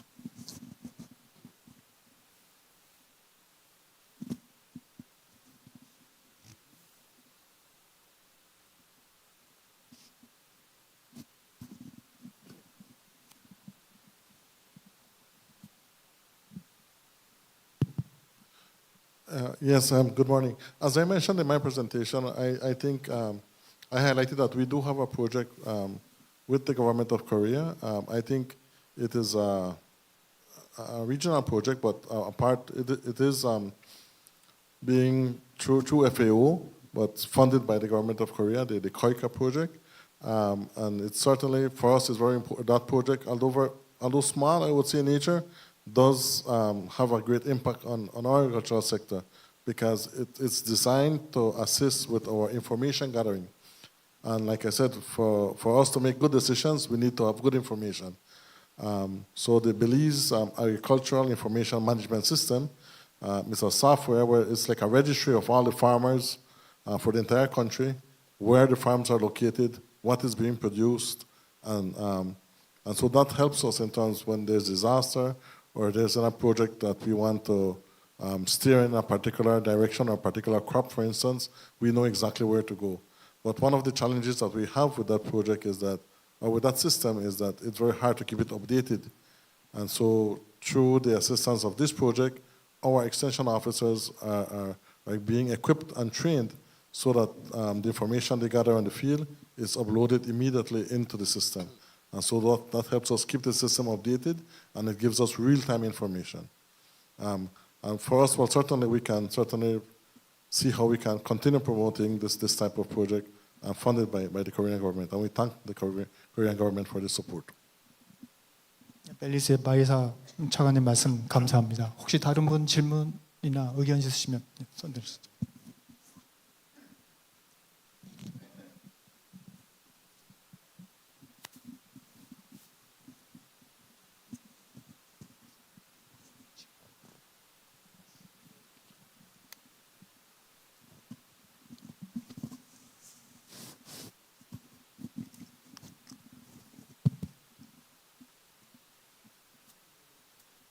여러 나라에서 발표해 주신 그 내용들 잘 들었습니다. 내용 중에 그 허리케인 베릴에 의한 피해가 컸던 것을 많이 들었는데 굉장히 안타깝게 생각합니다. 말씀해 주신 것들 중에 대부분 기후 변화 그리고 식량 안보, 심지어는 농촌 지역의 노동력 감소 부분도 한국이 생각하고 있는 그 해결해야 될 문제라고 이렇게 생각이 되고 또 같이 해결해야 될 그런 문제점들을 공유하고 있다는 것에서도 새로운 또 생각을 갖게 되었습니다. 한국은 주곡인 쌀 자급을 이룬 나라입니다. 그런 경험을 카리콤과 같이 협력을 해서 또 여러분들의 어떤 주곡 문제 해결에 작은 도움이 될 수 있도록 같이 노력하도록 하겠습니다. 발표 감사합니다. 잘 들었습니다.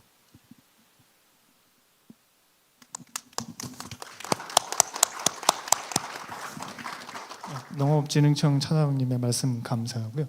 지금 시간은 거의 다 된 것 같습니다. 그러면 일단 혹시 추가로 한마디 하실 분 계십니까? 없으시면 이것으로 제 1세션을 마무리하도록 하겠습니다. 오늘 발표와 논의는 카리브 지역의 식량 안보에 대한 문제와 대응 전략에 대해서 이해를 제고할 수 있는 기회가 된 것 같습니다. 한-카리브 협력에 대한 농업뿐만 아니라 다양한 분야에서 지속적인 관심과 협력을 부탁드리며 이번 세션을 마치도록 하겠습니다. 감사합니다. Thank you very much. And now please return to your seats. Thank you.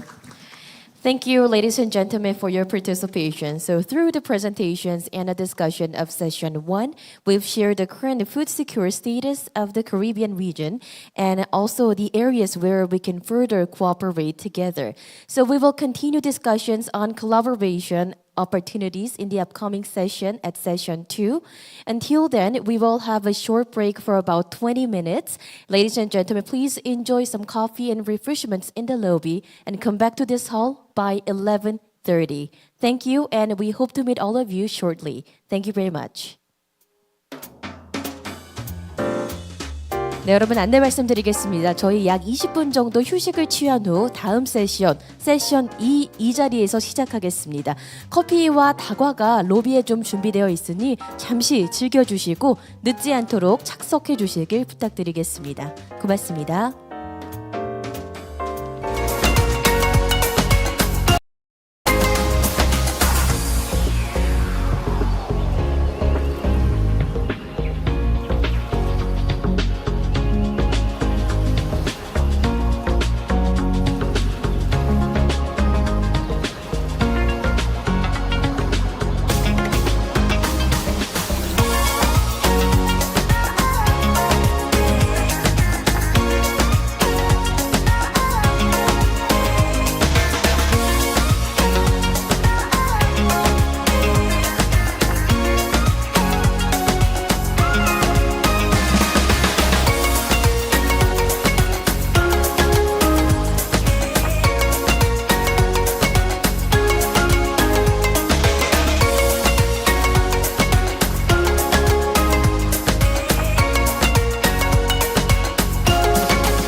Before we commence the session, we would like to welcome our honorable panel speakers. Please come up to the stage and take your seats on the stage.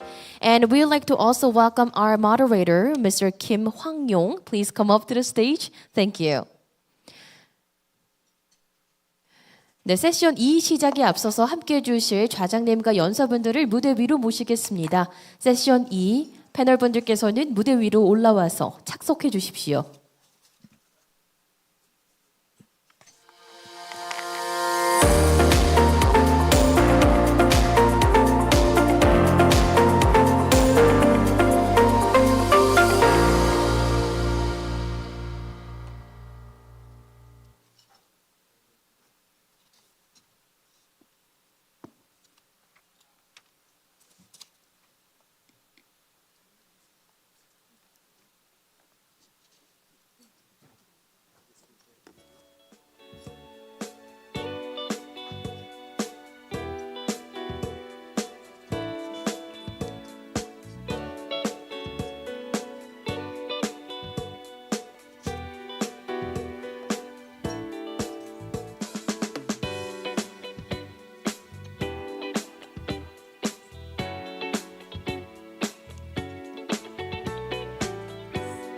Excellencies, distinguished guests, ladies and gentlemen, we believe that we're now ready to start our second session.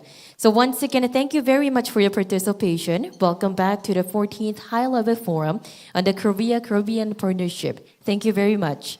And as you can see on the stage, we're joined by our moderator and esteemed panel speakers. And ladies and gentlemen, we'd like to welcome our moderator. And today, this session will be led by Mr. Kim Hwang-yong, Director General for Technology Cooperation of Rural Development Administration. So please join me in welcoming him with a big round of applause.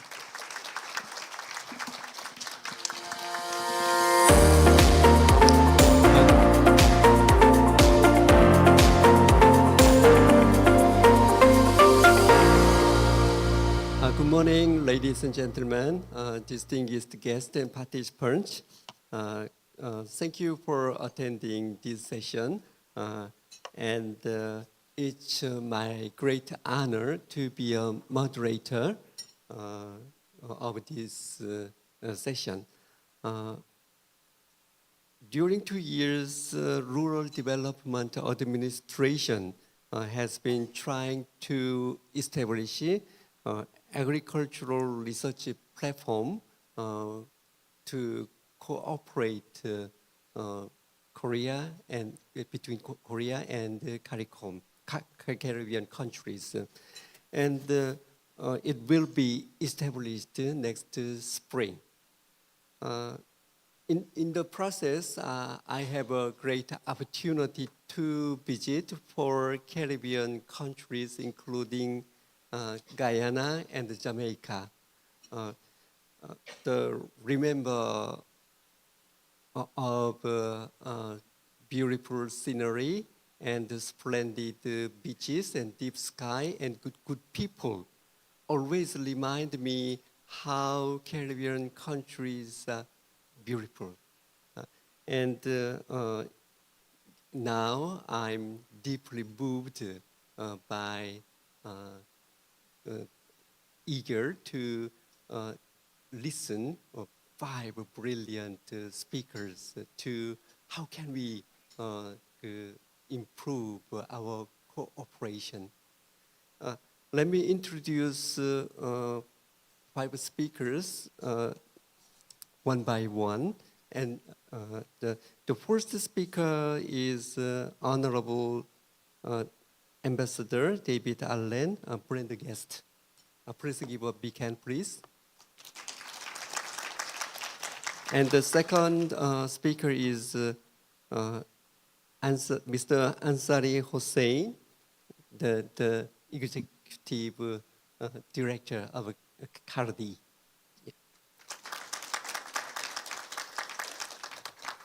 And second speaker is Lee Kyung-tae, the director of International Technology Cooperation Center of Rural Development Administration. The next speaker is Yi Xiyang, the Director of Smart Farm Development of National Institute of Agricultural Sciences. The final speaker is Shin Jae-hoon, the Director of Climate Change Assessment of National Institute of Agricultural Sciences.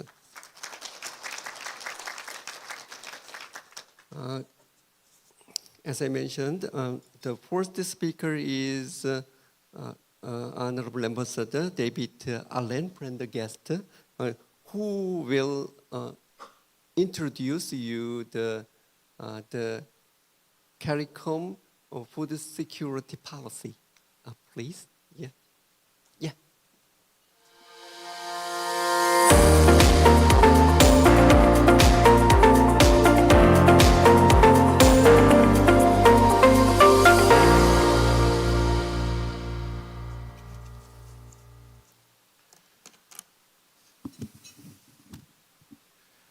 Vice Minister of Foreign Affairs of the Republic of Korea, Vice Administrator of the Rural Development Administration, Honorable Minister from Dominica, Permanent Secretaries, CEOs, ambassadors, senior officials from Korea and CARICOM, delegates and participants. Before I begin my presentation, I would just like to say at the outset that it is a pleasure to participate at this forum on behalf of the CARICOM Secretariat. We extend our gratitude and our appreciation to the government of the Republic of Korea for organizing and hosting this event in your beautiful country.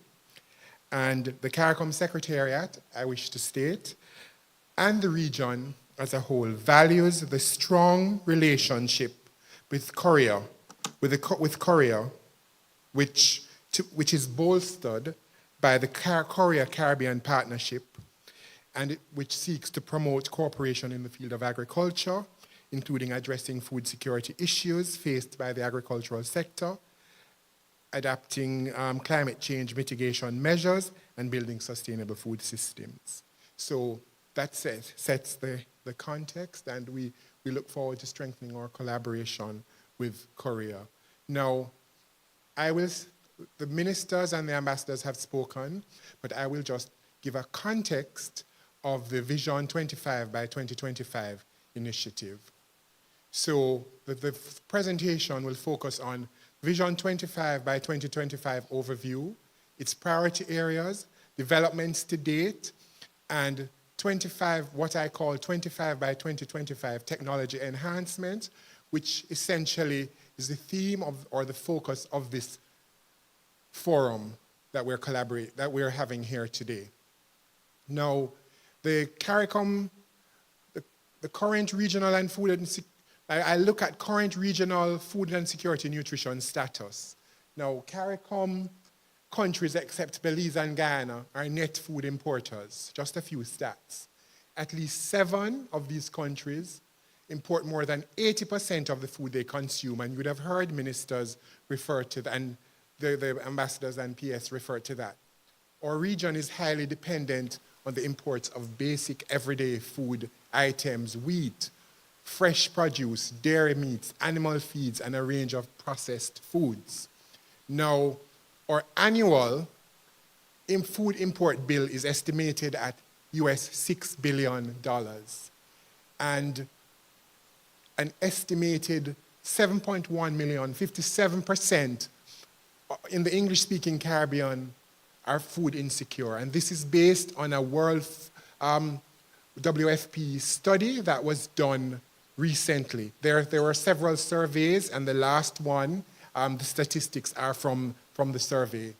The food inflation in the English and Dutch-speaking Caribbean has risen by 10% across 20 countries as of March 2022.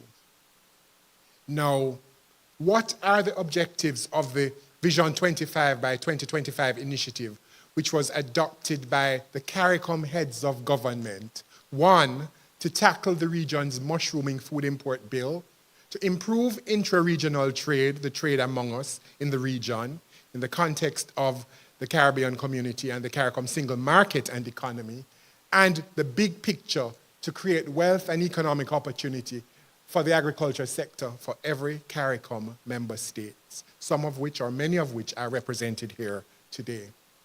Now, it's a long-term social and economic partnership, and who are the partners? The member states or regional organizations, including the CARICOM Secretariat, civil society, or producer groups and farmers, development partners such as Korea and others, and the CARICOM private sector organization, and I would say the regional private sector. Now, all of this is driven, I must say that the lead head of government for agriculture is His Excellency Dr. Irfan Ali of Guyana, who is driving the process along with the other heads of government. But the engine room is the Special Ministerial Task Force on Food and Nutrition, Food Production and Food Security, MTF, which is chaired by the Minister of Agriculture of Guyana. And what does it do? It provides guidance on how the food systems should be transformed to one that is resilient, one that provides attractive and sustainable wealth creation opportunities for potential investors, and guarantees food and nutrition security for member states. Just recently, St. Vincent and the Grenadines hosted the Caribbean Week of Agriculture, where several member states, partners, investors converged to look at the food security situation of the region and to seek deeper collaboration and attract investment. That was held in the first week of October, and it's an annual forum, the Caribbean Week of Agriculture. Now, Vision 2025, 25 by 2025 priorities, what are they?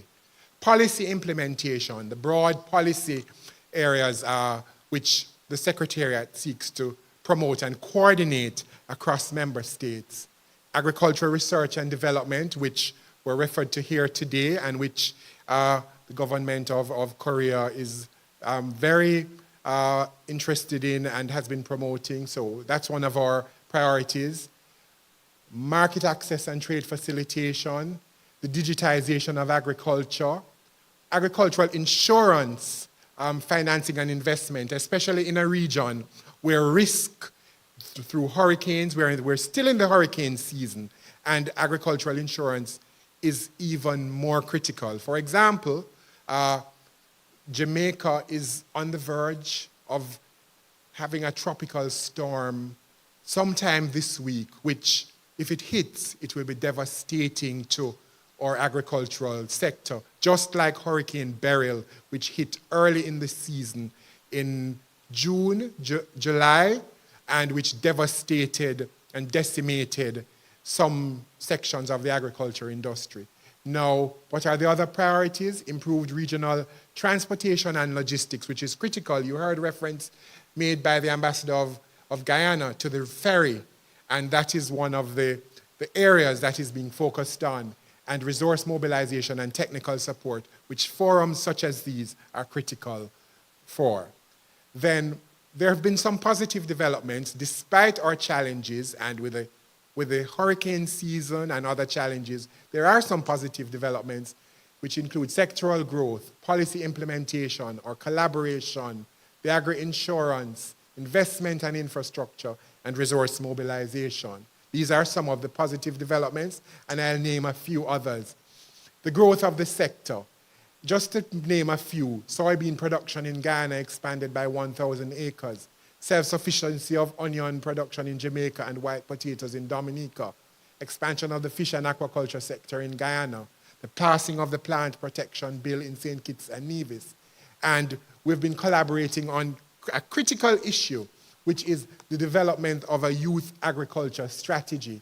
There are other areas such as the Black Belly Sheep project between Guyana and Barbados, the trade agreement between Suriname and Barbados to supply fresh produce weekly from Suriname, export of soybean meal to Trinidad from Belize, and other areas such as cross-border investments in training and technical assistance, and the countries are listed there.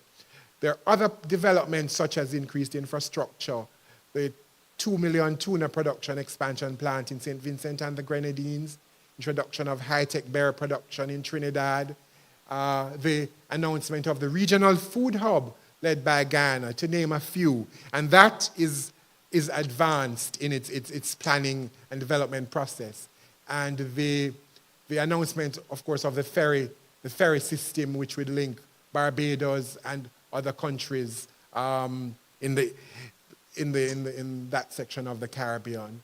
Now, other positive developments include policy implementation. Importantly, a CARICOM trade policy for animals and animal products, regional health and food and safety policy, alternate sanitary and phytosanitary dispute resolution mechanism, and there have been movements in private sector collaboration through the Agri-Investment Forum. We've had 2 or 3, I think, in the region, and the CARICOM private sector organization has identified a total of 19 agri-food investment opportunities with potential displacement value of between US $850 million and US $1.2 billion per annum. Now, what are the targeted commodities under this? It's poultry, meat, hatching eggs, corn and soya, rice, roots and tubers, and other commodities. The other developments include, and this is critical for us in the region, and this was launched in June, the Regional Economic Agricultural Program provided for Lynch Caribbean brokers in June 2024, of which 7 member states have signed letters of intent. And there's also recently, the CAFSA has started to create a pre-clearance system for agricultural trade in CARICOM. Now, these are some of the other developments, guidelines for trade in animal and plant commodities. And there you see there are 14 commodities listed there, which include fruits, roots and tubers, vegetables, legumes, spices, and grain. And the animal products include livestock, beef, sheep, dairy, poultry, eggs, and apiculture, which is honey. Now, what are the criteria used in identifying these investment opportunities? Existence of adequate domestic regional demand, access to appropriate technology and technological know-how, ability to meet private sector demand for quality, convenience, just-in-time delivery, access to raw materials and options at reasonable prices. Of course, big picture items like food and nutrition security, climate security, energy security. And these are some of the criteria that we use to identify investment opportunities, which will help the region advance in the 25 by 2025 initiative. Now, there are other developments such as various projects under resource mobilization, which include EU-funded food security project, the Caribbean Agricultural Productivity Improvement Activity, and there's an important, also another project, the $1.6 million US greenhouse project for women and youth in agriculture. Now, how does this all come together under the banner of technology, which is what this forum is promoting? There are areas for potential collaboration, which include digital agriculture, implementing digital tools and technologies to improve agricultural practices. There's potential in climate-smart agriculture to develop and adopt technologies that help mitigate the impacts of climate change. There's also e-agriculture strategy in order to promote digitization of the agricultural sector to streamline processes, improve market access, and enhance trade and communication among stakeholders.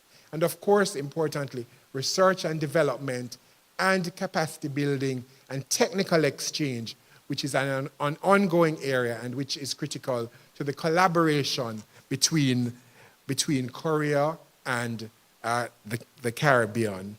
So in the context of that and in the context of the MOU that between the CARICOM and Korea, We have these areas for collaboration, which we hope that this forum here today will build on as we in the Caribbean seek to promote and advance our food systems and build our resilience. Thank you.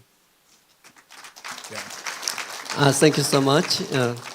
Mr. Prendergast explains the CARICOM food security policy and positive development of it.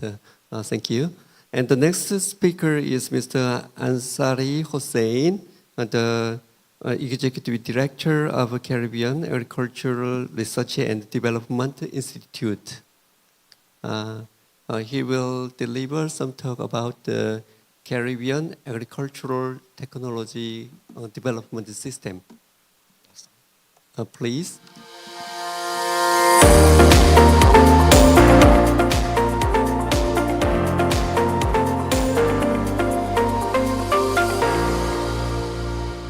Thank you, Mr. Moderator, and permit me to also stand on the protocols already established.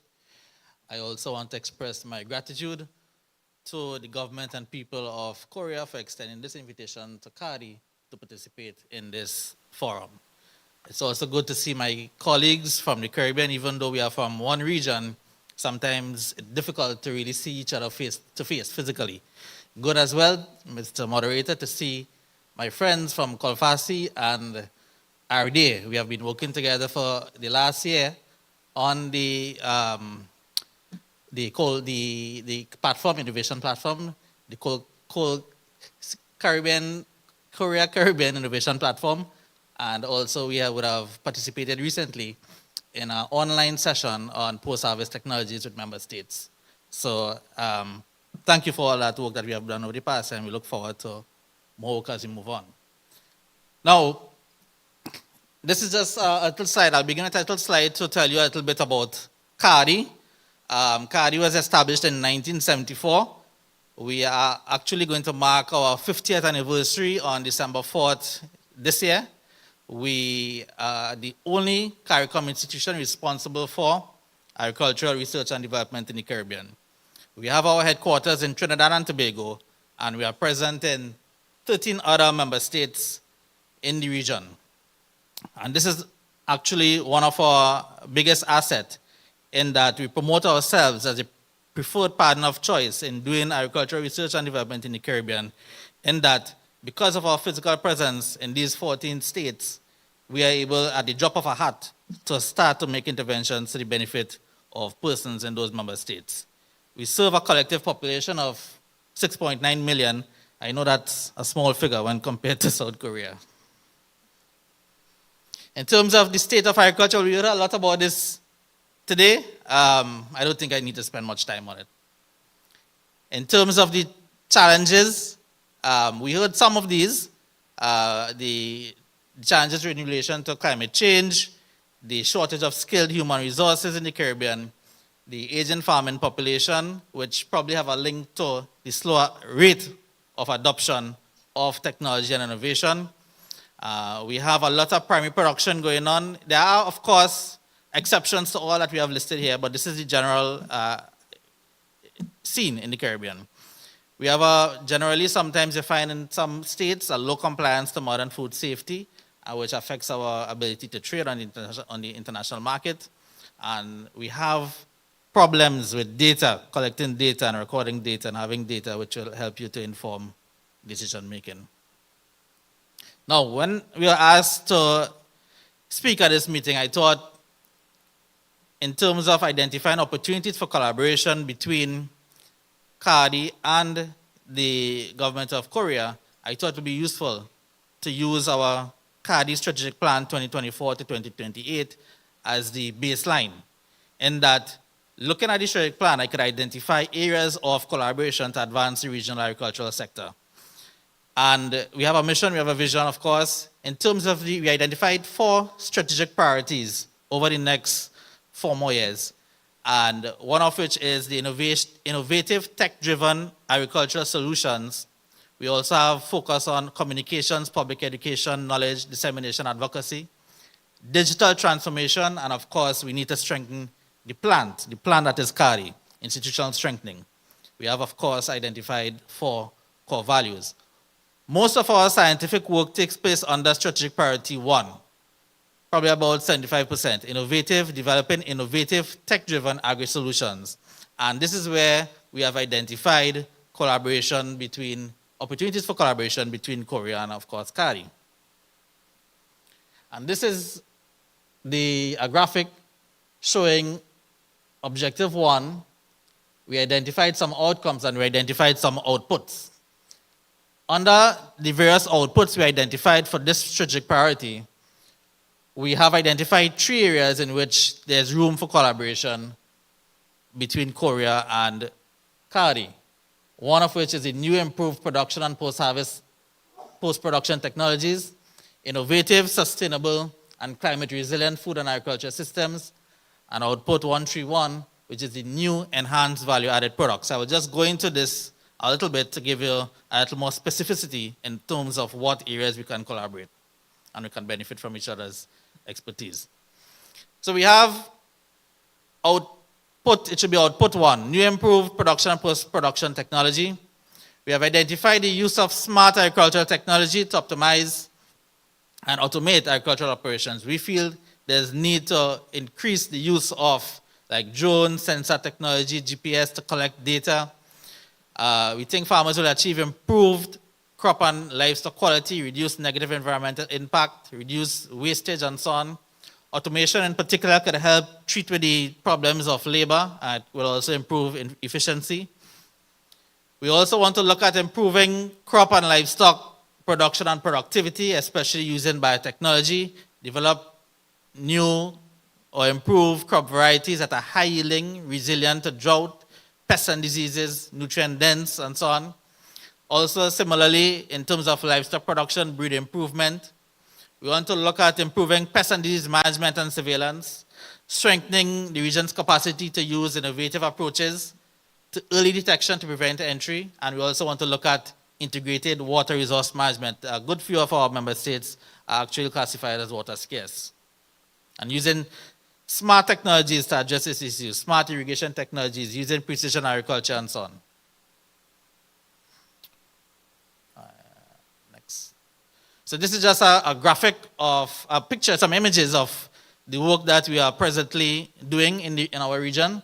On the left-hand side, that is the installation of a sensor that is able to detect the larvae of a pest in the region of coconuts. That is the South American palm weevil. And this South American palm weevil, it carries a nematode that causes the dreaded red ring disease of coconuts, which will result in tree mortality. So the idea here is that this sensor is like one of those seismic sensors. It detects the vibration of the larvae as it burrows into the coconut palm. And it sends a signal to your phone, a notification to your phone or to your laptop, to your tablet, and tells you, listen, there's a problem there, there's a movement of some kind, go and check it out. Once you check it out, you find the weevil, the larvae of the weevil, you could start to implement your management practices early o'clock and save that tree. On the right-hand side, that is a bird whaler system in Tobago. The cocoa farmers in Tobago have been affected by parrots. They eat the cocoa pods very early, and it results in a low production, damaged cocoa pods and so on. We have installed this bird whaler in Tobago on a cocoa estate, and it have resulted, actually just 2 days ago, the owner of the cocoa estate, he testified that this has resulted in yields that he have never seen in about 5 or 6 years, just by deterring parrots from coming into the field. You know? So this is tangible results and tangible benefits the farmers could feel by saving their trees, saving their cocoa estates, and so on. This slide shows you some work that we have done in terms of agroecology, agroecological work. And I will go from the images from the right clockwise. Sorry, from the left clockwise. Agroecological study, CARI Field Station. That is some sweet potato work that we have been doing through a project funded by the Caribbean Development Bank. On the right top, there, that is a workshop that we would have completed in terms of we would have heard the need to build capacity in various areas. And that workshop was done in St. Vincent and the Grenadines, production and management of disease-free sweet potato planting material. That is the Honorable Minister on the lower right-hand side, presenting a certificate of participation to a person who was participating in that St. Vincent workshop. And then we have in the greenhouse there, some drought-tolerant study also taking place in St. Vincent and the Grenadines. And also, that is an image of a recipe from the cookbook using sweet potatoes. So we try to encourage persons to eat local as well. In terms of food loss and wastage, we want to use technology to preserve the shelf life and quality of fruits and vegetables, and I know they already has plenty experience in this. We want to also look at improving and strengthening agriculture extension and advisory services, improving our outreach, strengthening farmers groups, data collection, as I mentioned earlier, that we need to strengthen data collection so that we could make the right decisions if we have the right data. And this is just some images again showing the different communication products, the different ways we would sensitize persons in terms of the work that we are doing. We have cassava manuals, we have articles in newspaper, forums such as these. We have YouTube videos to tell you how to establish different things, do different things related to agriculture. We have World Food Day exhibitions, Minister's Brief, and also interventions in schools. This is another image showing you some work that we have done in Centeno, in Trinidad and Tobago, establishing a coconut seedling nursery. This is an image from a workshop. You'll see the Minister of Agriculture first from Jamaica, and then Minister of Agriculture from Trinidad and Tobago participating in our various workshops. Brazilian green dwarf seedlings being distributed in Dominica. We have Nakalva Coconut Nursery in collaboration with the Coconut Industry Board in Jamaica, and we have training in red ring management in Trinidad. Climate change and adaptation, we also want to look at that in terms of breeding and genetic improvement of climate resilient varieties, developing resilient infrastructure, structure that could be broken down easily once you get warning that a storm or whatnot is going to come, and structures that could be put up easily after the event would have passed. Early warning systems, climate modeling, climate smart agricultural practices, and supporting the development of renewable green energy. I know my time is running out. I'm just going to run through these a little quickly. We have some images here again in terms of our interventions in schools, primary schools. So we want to teach at a very young age. We want to teach the students how to grow your own food, and especially in terms of establishing climate smart systems. So we have two examples there in Barbados and Trinidad and Tobago showing the students, the young students, taking care of their various crops. We also have here one of the corn, the Calb 7088 corn, showing two crops grown in Trinidad. It's not bred by CARI, but it is one of the varieties that we promote at CARI. And this is just an idea to show you that we need to do breeding work. Normally you'll find corn with one cup, this one have two, and I think there are varieties with even 3 and 4. We have on the lower bottom left is the peanut plot in Belize. So Belize is our seed production center, and we would have done a lot of work in peanut, corn, soybean, and whatnot. I think we're coming close to the end here. Development of value-added products using locally available, more nutrient-dense foods. Earlier o'clock, I think I skipped that slide when I should have mentioned that there's a high incidence of chronic non-communicable diseases in the region. We have a lot of childhood obesity and so on, so we need to develop strategies to treat with that. We want to also promote opportunities to prepare and utilize these commodities, especially among youth and women. And I thank you. Thank you very much. Mr. Hossein introduced well the strategic priority of CARI. Thank you. And the next speaker is Dr. Lee Kyung-tae, the Director of International Technology Cooperation Center of RDA. Yeah, please.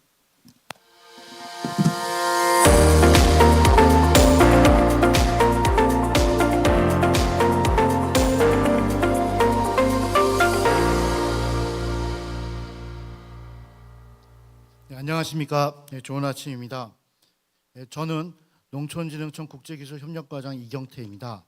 또한 저는 아시아, 아프리카, 라틴 아메리카 대륙의 농업 공통 현안을 회원국들과 함께 농업 연구 개발을 통해서 해결하는 농식품 기술협력협의체의 사무총장이기도 합니다.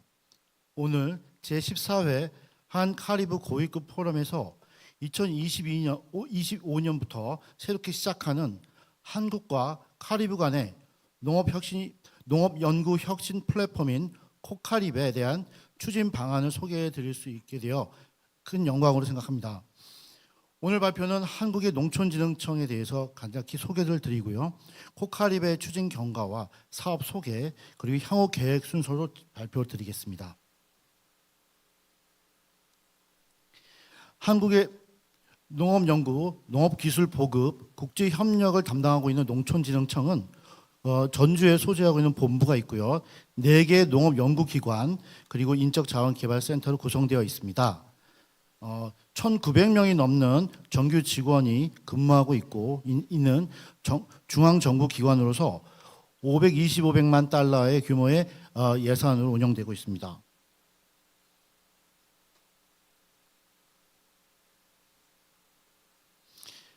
네 개 농업연구기관에 대해서 간략히 소개드리겠습니다. 먼저 농업기초연구 중심의 국립농업과학원 National Institute of Agricultural Science가 있고요. 그리고 식량작물 연구에 집중하고 있는 국립식량과학원 National Institute of Crop Science가 있습니다. 또 원예작물을 연구하는 국립원예특작과학원 National Institute of Horticulture and Herbal Sciences가 있고요. 네 번째로 축산 연구를 담당하는 국립축산과학원 National Institute of Animal Sciences가 있습니다. 전체 400여 개가 넘는 연구 프로젝트를 수행하고 있습니다.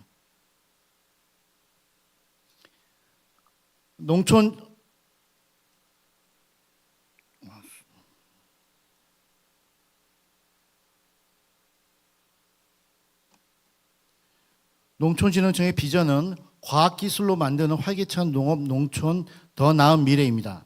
따라서 달성하고자 하는 목표는 선도형 과학기술로 농업의 미래 가치를 창출하는 것이고 또 변화와 혁신을 통해 농업, 농촌의 지속가능한 성장을 이끄는 것입니다. 이를 위해 농촌진흥청의 핵심 추진 기반은 연구개발과 기술보급, 운영체계를 모두 갖추고 있다는 것입니다. 농촌진흥의 주요 전략으로 첫 번째는 농업기술의 디지털 기반을 확산시키고 고도화하고 그린바이오 융복합화로 미래 경쟁력을 높여서 미래 성장 산업화를 이끄는 것입니다. 두 번째는 먹거리의 안정적 공급과 탄소 중립, 환경 친화적 농업 기술로 농업을 지속 가능하게 만드는 것입니다. 세 번째는 지역 농업 맞춤형 기술 개발과 확산으로 살고 싶은 농촌을 만드는 것이고 마지막으로 치유 농업과 같이 국민 행복을 증진시키고 농업인 안전 복지 향상과 현장 애로를 신속히 해결하여 행복한 국민의 삶을 실현하는 것입니다. 농촌진흥청의 협력 시스템입니다. 연구개발과 기술보급 사업을 중심으로 농촌진흥청은 농식품부와 데이터 기반의 정책 지원을 하고 지방 농업 기술 보급 기관하고는 공동연구와 기술 보급을 협력하고 있으며 농민과 산업체하고도 직접적으로 기술 보급을 하고 있습니다. 그리고 국내외 연구기관과 대학들과 활발한 협력 연구를 진행하고 있습니다. 농촌진흥청의 국제협력 네트워크 지도입니다.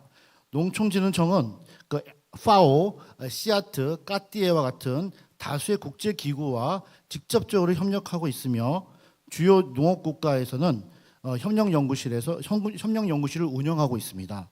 또한 공적 원조 사업으로 양자 사업인 Korea Partnership for Innovation of Agriculture 코피아 사업으로 22개국에서 그 사업을 수행하고 있으며 아시아 14개국, 아프리카 37개국, 라틴 아메리카 14개국과는 다자 사업인 Food and Agriculture Cooperation Initiative 사업을 수행하고 있습니다. 이제 카리브 국가들과는 2025년부터 코카리브를 통해서 농업기술 협력이 정식적으로 출범하게 되었습니다. 이제 한국과 카리브 지역의 농업 협력 경과에 대해서 살펴보겠습니다. 카리브 국가와의 농업기술 협력은 2023년 3월에 한국 정부와 카리콤이 서로 논의하기 시작하였고, 이에 따라서 농촌진흥청은 2023년 4월에 카리브 국가를 방문해서 카디도 방문하고 해서 협력 타당성을 확인했습니다. 그래서 2024년 3월까지 한-카리브 간의 농업기술 협력 MOU 문안에 대해서 완성을 시켰고, 이후 올해 6월 10일 MOU를 양측이 서명했습니다.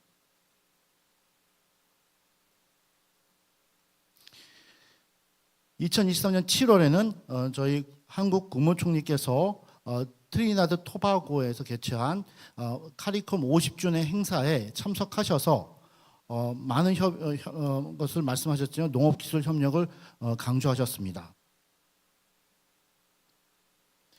이제 카리콤과의 MOU 체결을 통해서 진정한 농업기술 협력을 출발할 때가 되었습니다. 그럼 한-카리브 농업 연구 혁신 플랫폼인 코카리브에 대해서 간략히 살펴보겠습니다. 코카리브는 카리브 국가들과 효율적인 연구 개발과 지식 공유를 통해서 농업의 생산성, 효율성, 지속 가능성, 그리고 회복 탄력성을 증진시키는 것을 목표로 합니다. 그래서 코카리브를 통해 농업기술 협력은 카리브 국가들의 지역적 특성과 농업 환경, 연구 역량 등을 고려해서 다자성 협력으로 추진할 예정입니다.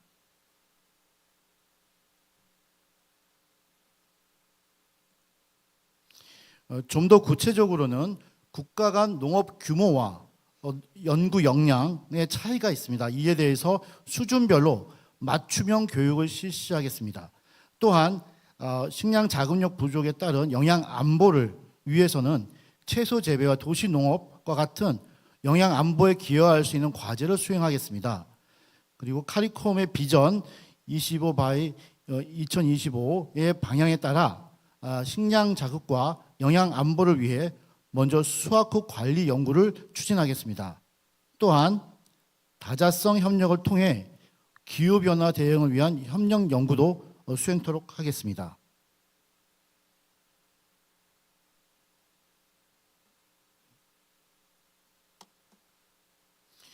코카립 운영을 위한 체계는 MOU에 따라 세워져 있습니다. 농촌진흥청과 카리콤의 협력 담당자를 지정하고 집행위원회를 구성하여 운영을 담당하도록 했습니다. 농촌진흥청은 운영 예산을 지원하고 연구기관에 농촌진흥청 연구자들로 하여금 기술적으로 지원할 수 있도록 할 것입니다. 카리콤이 카리브 측 사업 운영을 담당하고 실제적 협력 연구는 카리브 농업연구개발연구소인 카르디가 중심이 되어 수행하고 카르디 지역 사무소와 회원국 연구기관 또 대학들이 연구에 참여할 것입니다. 이를 위해 카리콤과 농촌진흥청 간의 원활한 연결이 매우 중요하겠습니다. 운영체계를 완성하면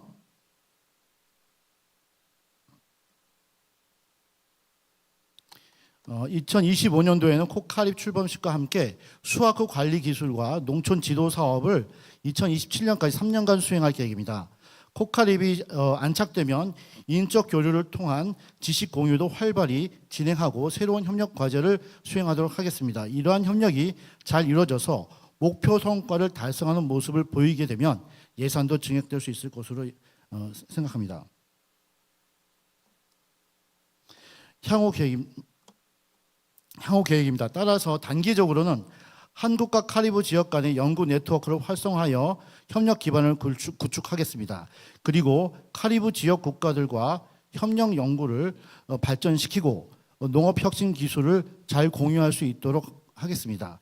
장기적으로는 카리브 지역이 지속적인 농업 발전 역량을 갖추고 안정적 식품 생산 체계를 갖추도록 하겠습니다. 네, 감사합니다.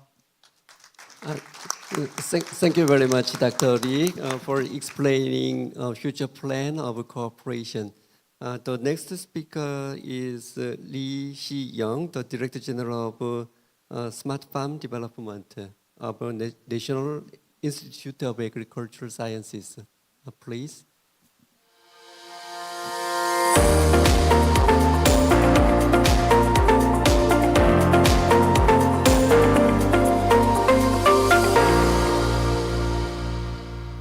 네, 안녕하십니까.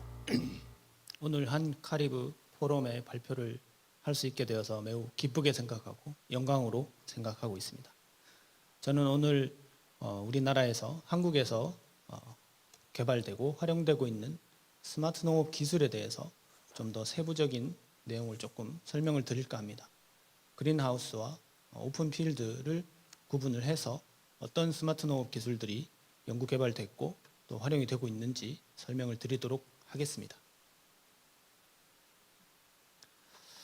세계 정세는 아시다시피 굉장히 쉽지 않은 상황입니다. 2050년까지 97억 명에게 공급할 식량이 60%가 필요한 상황이고, 반면에 농지의 경우는 52%가 점점 황폐화되고 있는 상황입니다.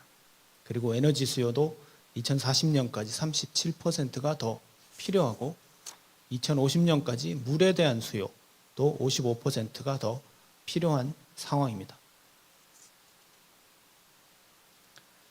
한국도 앞서 말씀하신 것 같이 농촌에 필요한 농업 인구가 상당히 줄고 있고 고령화가 심각한 상황입니다.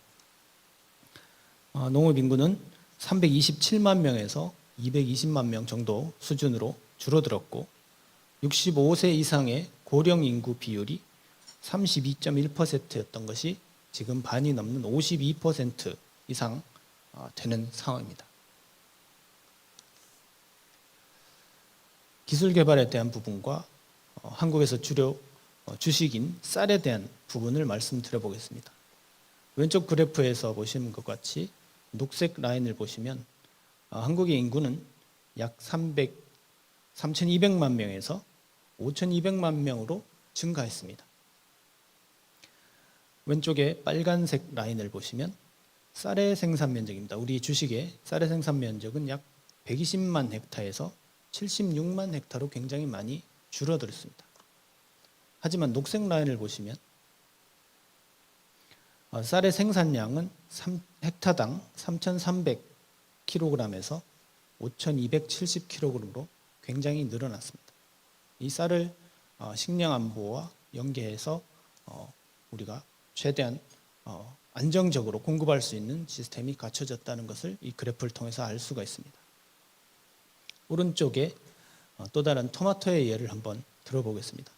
한국에서 토마토는 2010년까지는 노지에서 주로 생산이 되기도 했습니다. 하지만 2010년 이후에는 노지에서 생산은 되지 않고 그린하우스에서 생산이 됩니다.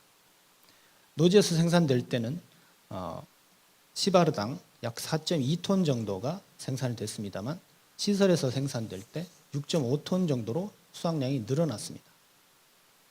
그 위쪽에 생산량 상위 농가 같은 경우는 시바르당 19.5톤을 생산을 합니다만 데이터를 이용한 스마트 농업 기술을 확보한 농가에서는 약 28.2톤 정도로 굉장히 많은 양을 수확하고 있습니다.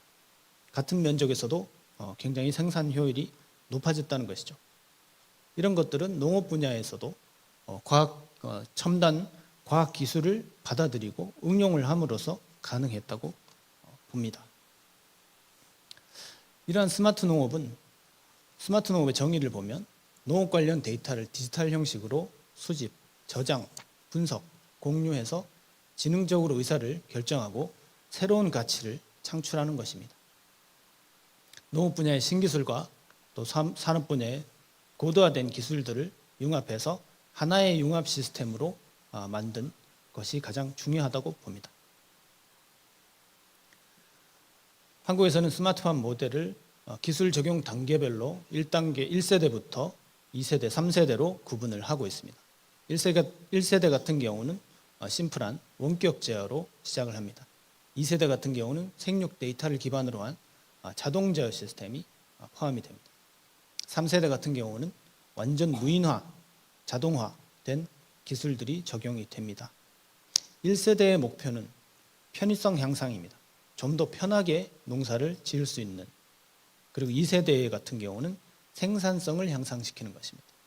덜 투입하고 더 많이 생산할 수 있는 것이 2세대 스마트팜 모델의 목표입니다. 3세대 같은 경우는 지속 가능성이 향상되고 누구나 고품질의 농산물을 많이 생산할 수 있는 그런 목표를 갖고 추진하고 있습니다. 그린하우스에 있어서 말씀을 드리겠습니다. 조선시대의 1449년에 산가요록이라는 책자에 최초의 온실이 기록이 되어 있습니다. 황토 벽돌과 온돌 그리고 기름 먹인 한지들을 이용해서 겨울철에도 재배를 할 수 있는 기술들이 고문서에 기록이 되어 있습니다. 이를 바탕으로 해서 한국의 시설원인은 1980년대 이후에 급속히 성장했습니다. 1980년대에 급속히 성장한 백색혁명을 저희가 백색혁명이라고 부르고 있습니다. 대부분 플라스틱 필름을 이용한 흰색의 피복 자재를 이용을 하고 있는 온실들이 대부분을 차지하고 있습니다. 99% 정도입니다. 그리고 대부분은 단동 온실이 85% 정도를 차지하고 있습니다. 그리고 48% 반 정도가 난방 재배 위주로 재배를 하고 있습니다. 하지만 최근에 기후 변화로 인해서 과연 난방을 해야 되는가, 냉방을 해야 되는가에 대한 고민을 하고 있습니다. 겨울철에 평균 기온 5도씨 이하 되는 일수가 150일에서 102일로 줄어들어서 겨울이 점점 사라지고 있다라는 기후변화 현상이 나타나고 있고 연중 여름의 일수가 점점 증가해서 이 기후변화를 한국에서도 몸소 겪고 있습니다. 온실이라는 것은 난방 위주의 시설입니다만 결국은 고온기에 대비해서 냉방 기술이 필요한 상황입니다. 그래서 스마트 온실의 형태를 좀 더 변형을 해서 높이가 7m에서 11m 정도로 굉장히 높은 이런 온실 구조를 설계를 하고 덕트와 팬코일 유닛 등을 이용을 해서 온실을 냉방할 수 있는 이런 시스템을 개발을 했습니다. 내부에는 이런 강제 송풍 시스템을 이용을 해서 온도가 높은 계절에 이런 팬을 이용해서 환기가 촉진됨으로 해서 약 4.7도 정도가 떨어지는 효과들을 얻을 수 있고 저온기에는 온실의 상부와 하부의 온도 편차를 많이 줄일 수 있는 효과를 나타낼 수 있습니다. 고온기에는 이 공기층을 서로 분리합니다. 상부에는 32도에서 39도 정도의 뜨거운 공기가 위로 올라가도록 설치를 공기층이 형성되도록 구성을 하고 작물이 재배되는 하부에는 24도, 25도 정도로 안정적인 환경을 제공할 수 있습니다. 실제로 125개의 센서들을 설치해서 이런 온실의 환경 균일도라든가 환경 변화들을 살펴보았습니다. 이 스마트 온실에는 로봇 시스템이 들어갑니다. 방제라는 부분이 가장 농업인들에게 가장 힘든 작업입니다. 그래서 이 방제 로봇을 먼저 저희가 개발을 해서 실제로 방제를 하는 동안에는 사람이 개입하지 않고 로봇 혼자 농약을 뿌릴 수 있도록 시스템을 개발했습니다. 그 다음은 운반 로봇입니다. 수확을 하거나 가지를 치거나 이런 작업자를 따라다니면서 계속 운반을 해주는 로봇을 개발을 해서 작업이 완료된 후에는 직접 원래 있던 위치로 복귀할 수 있는 시스템도 적용을 하고 있습니다. 인공지능 기술도 도입을 했습니다. 인공지능을 통해서 영상인식 기술을 통해서 토마토가 어느 정도 익었는지 정도에 따라서 6단계로 구분을 해서 앞으로 며칠 뒤에는 토마토가 어느 정도 생산될 것이다 라는 이런 계획 생산이 가능하도록 인공지능 기술을 활용을 했습니다. 식물의 병충해 같은 것들도 영상 인식 기술을 이용해서 모니터링할 수 있도록 사람이 직접 하지 않고 로봇이 현재 상황들을 모니터링할 수 있도록 개발을 해서 적절한 농약이라든가 아니면 방제 방법 등을 추천할 수 있도록 인터넷으로 연결을 하고 있습니다. 그리고 과일의 꽃을 수정하거나 이런 수정하기 위해서 이런 벌의 활동 상태를 직접 모니터링하고 벌의 현재 상태 같은 것들을 할 수 있는 스마트 비하이브도 개발을 했습니다. 오픈필드에 대해서 말씀을 드리겠습니다. 우선 가장 필요한 부분들은 자율주행 기술입니다. 실시간의 고정밀 GPS 기술들을 이용을 하고 휴먼 인터페이스 등을 개발을 하고 또 직접 조향, 그 방향을 운전을 직접 할 수 있는 이런 기술들을 투입을 해서 작업 속도가 약 3km/h일 때 그 경로에 대한 주행 경로에 대한 오차는 플러스 마이너스 10cm 안팎 정도로 굉장히 정밀하게 작업을 할 수 있습니다. 사람이 했을 때는 한 20cm 정도의 오차가 있다고 비교를 했습니다. 앞에서 보신 자율주행 트랙터는 전체가 기본적으로 처음 생산될 때부터 자율주행 기능을 갖고 있는 것이고 물론 가격이 굉장히 높겠죠. 그럼 기존에 있던 트랙터들은 어떻게 할 것인가? 기존에 있던 트랙터들의 이런 장치들을 부착을 해서 직진 정도만 자율주행을 할 수 있는 시스템도 개발해서 실제 농가에서 많이 활용할 수 있도록 하였습니다. 자율주행 쪽에서도 인공지능 기술들을 이용을 해서 작업을 한 부분과 하지 않은 부분의 경계선을 영상으로 인식해서 자율주행할 수 있도록 하는 기술들도 개발을 했습니다. 다음은 과수원에 대한 방제 로봇입니다. 앞에서는 온실의 방제 로봇을 소개해드렸는데 과수원 역시 직접 이 방제를 하는 부분이 굉장히 힘든 부분이기 때문에 영상 인식 기술, 라이다 센서를 이용해서 과수 나무가 있는 부분, 없는 부분들을 판별을 해내서 농약을 그 사용량을 줄일 수 있는 이런 기술들도 현재 활용이 되고 있습니다. 앞에서 보여드렸던 방제 로봇은 기름을, 연료를 이용하는 엔진 타입이었습니다. 하지만 최근에는 배터리를 이용해서 완전히 전동화하는 수준으로 넘어가서 최대 농약 적재량은 약 500리터 정도, 최대 연속 사용 시간은 한 5시간 정도 활용할 수 있도록 개발을 해서 직접 GPS 시스템을 이용을 해서 경로를 판단을 하고 혼자서 농약을 뿌리면서 다닐 수 있는 시스템이 되겠습니다. 다음은 제초 로봇입니다. 과수원의 잡초들을 관리를 할 수 있도록 이 잡초들을 인력으로 제거를 하는 것도 굉장히 힘든 부분이고 노동력이 부족하기 때문에 로봇이 다니면서 잡초들을 제거할 수 있는 그런 시스템을 만들었습니다. 농약을 드론으로 뿌리게 되면 옆에 농가라든가 아니면 그 농약이 흩어지는 그런 부분들이 있기 때문에 이 분무되는 폭을 최소화할 수 있는 노즐도 개발을 해서 직접 활용을 하고 있습니다. 우리가 연구 개발하고 있는 것의 최종 목표는 이 로봇팔이 직접 작물을 수확하는 것일 겁니다. 이 로봇팔은 과일의 위치를 3차원적으로 인식을 해서 직접 움직여서 수확을 하는 작업을 진행하도록 하는 부분입니다. 앞으로 저희가 좀 더 심혈을 기울여서 개발을 해야 될 부분이라고 생각을 합니다. 한국에서도 여러 가지 극복해야 될 과제들이 있습니다. 이런 스마트 농업 기술들에 대해서 농업인들은 자동화되고 이런 첨단된 시설에 대한 초기 투자 부담이 크고 또 사용법과 유지 관리가 힘들다는 의견이 있습니다.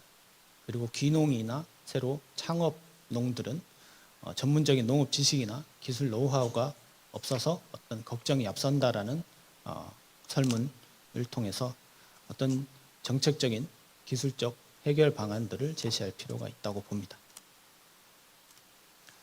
앞으로 스마트 농업의 미래는 기존의 생산성 효율 중심에서 안전한 환경, 중심으로 지속 가능한 농업이 될 것이며 기존의 경험과 주관적 지식에서 데이터에 기반한 이런 과학 농업으로 변모할 것입니다.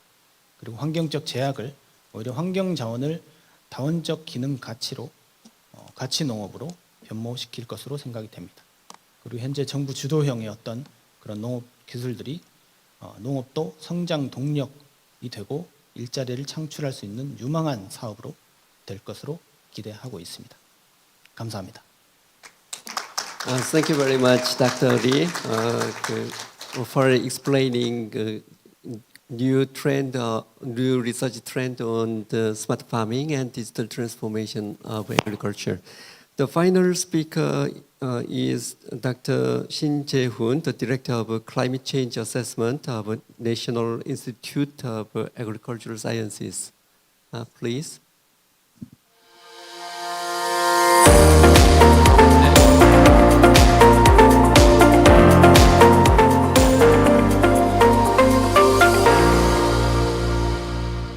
네, 여러분 반갑습니다. 저는 농촌진흥청에서 기후변화 평가, 기후변화 대응 연구를 담당하고 있습니다. 기후변화 이슈는 아마도 그 카리브 지역뿐만이 아니고 한국에서도 계속 기후변화에 따른 피해가 심화되고 있기 때문에 중요한 이슈로 저희들이 적극적으로 대응하고 있습니다. 그래서 오늘 이 자리에서는 우리나라가 기후 위기에 어떻게 대응하고 있는지, 특히 이제 농촌진흥청이 개발하고 있는 기술을 중심으로 좀 설명을 드려볼까 합니다. 말씀드릴 순서입니다. 국제적인 그 흐름과 그에 따른 우리 대한민국의 기후변화 정책에 대해서 간략히 설명을 드리고요. 그 다음에 탄소 중립과 기후변화 적응을 위한 기술 부분에 대해서 좀 설명드리겠습니다. 그리고 마지막으로 지금 현재 진행하고 있는 기후변화와 관련된 국제협력 과제에 대해서 소개하면서 발표를 마무리하고자 합니다. 좌측 그림에서 보신 바와 같이 기후변화는 날로 심화가 되고 있고 전 세계에서 그 기후변화의 영향으로 많은 피해를 보고 있습니다. 앞으로 이런 기후변화에 의한 피해는 우리가 우려한 바와 같이 점점 심화될 것으로 우리가 예상을 하고 적극적으로 대응을 해야 될 것으로 생각합니다. 그래서 국제사회는 이런 기후변화에 국제사회가 같이 협력해야 된다는 그런 공감을 하고 2015년도에 파리 협약을 이끌어내면서 기후변화에 좀 더 적극적으로 대응을 하고 있고요. 이에 맞춰서 한국도 여러 가지 기후변화 정책을 수립하고 체계적으로 추진을 하고 있습니다.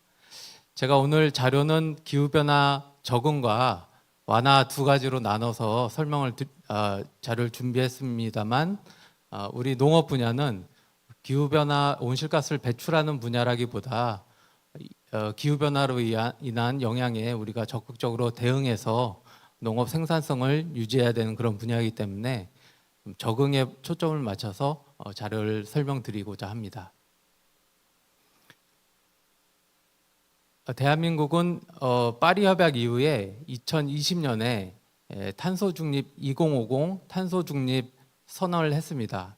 그에 따라서 법이나 제도적인 정비를 하고 있고 또 국가 계획을 2022년에 국가 계획을 23년에 제1차 국가 계획을 세워서 기후 변화에 체계적으로 대응을 하고 있습니다. 먼저 탄소 중립 부분에 대해서 간략하게 설명을 드리겠습니다. 국제사회 그 기후변화 완화의 노력에 동참해서 대한민국도 2018년도 대비 온실가스 배출량을 27% 정도 감축하는 목표를 가지고 탄소 중립 정책을 추진하고 있습니다. 농업 경종 분야에서는 저희가 경종 분야에서 온실가스 감축을 하기 위해서 그 물관리, 우리는 주곡이 이제 쌀이 주곡이기 때문에 논에서 쌀을 재배하는데 거기서 메탄이 많이 발생하고요. 그래서 물관리를 방법을 좀 개선함으로써 메탄을 줄이는 노력을 하고 있고요. 그 다음에 소개해드리고 싶은 것이 그 비료 사용 저감을 위한 기술입니다. 이것은 비단 온실가스 감축뿐만이 아니고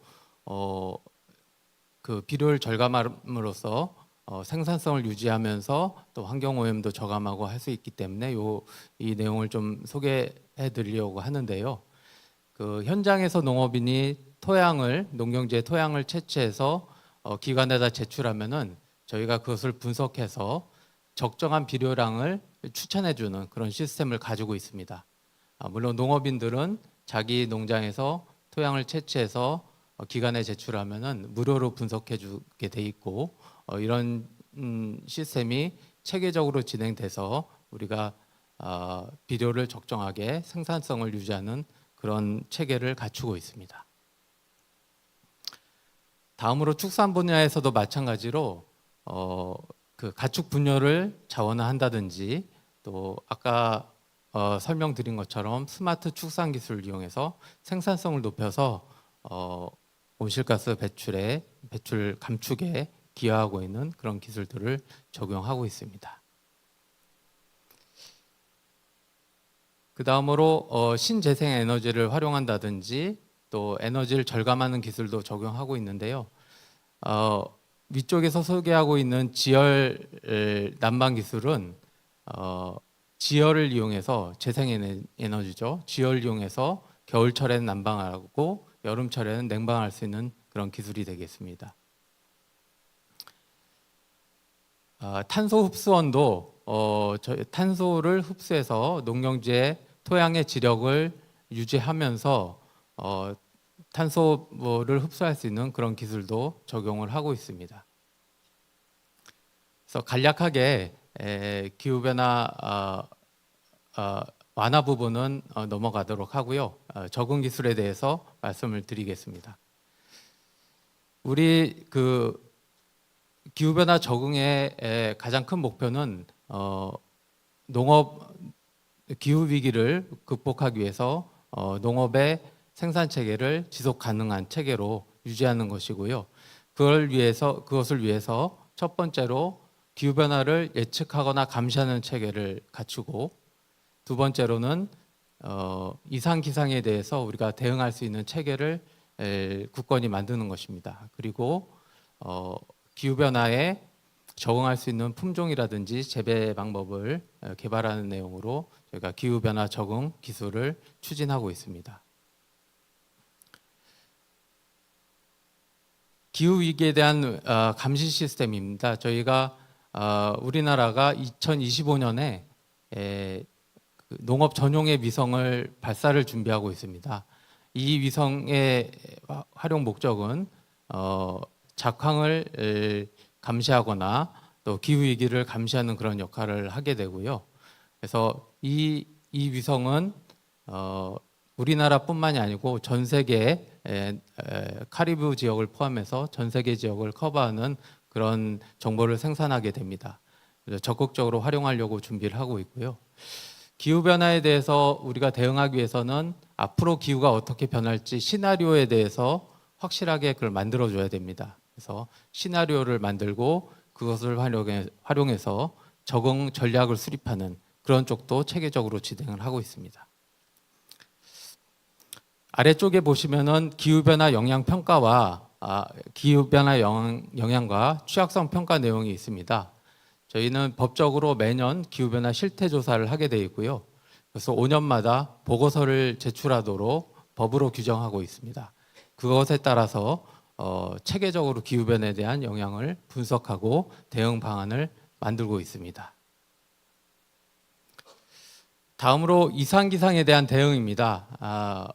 그 카리브 지역도 여러 가지 그 태풍이나 호우나 이런 것으로 어려움을 겪고 있습니다만 우리나라도 매년 태풍의 영향을 받고 최근에는 호우라든지 가뭄으로 많은 피해가 있습니다.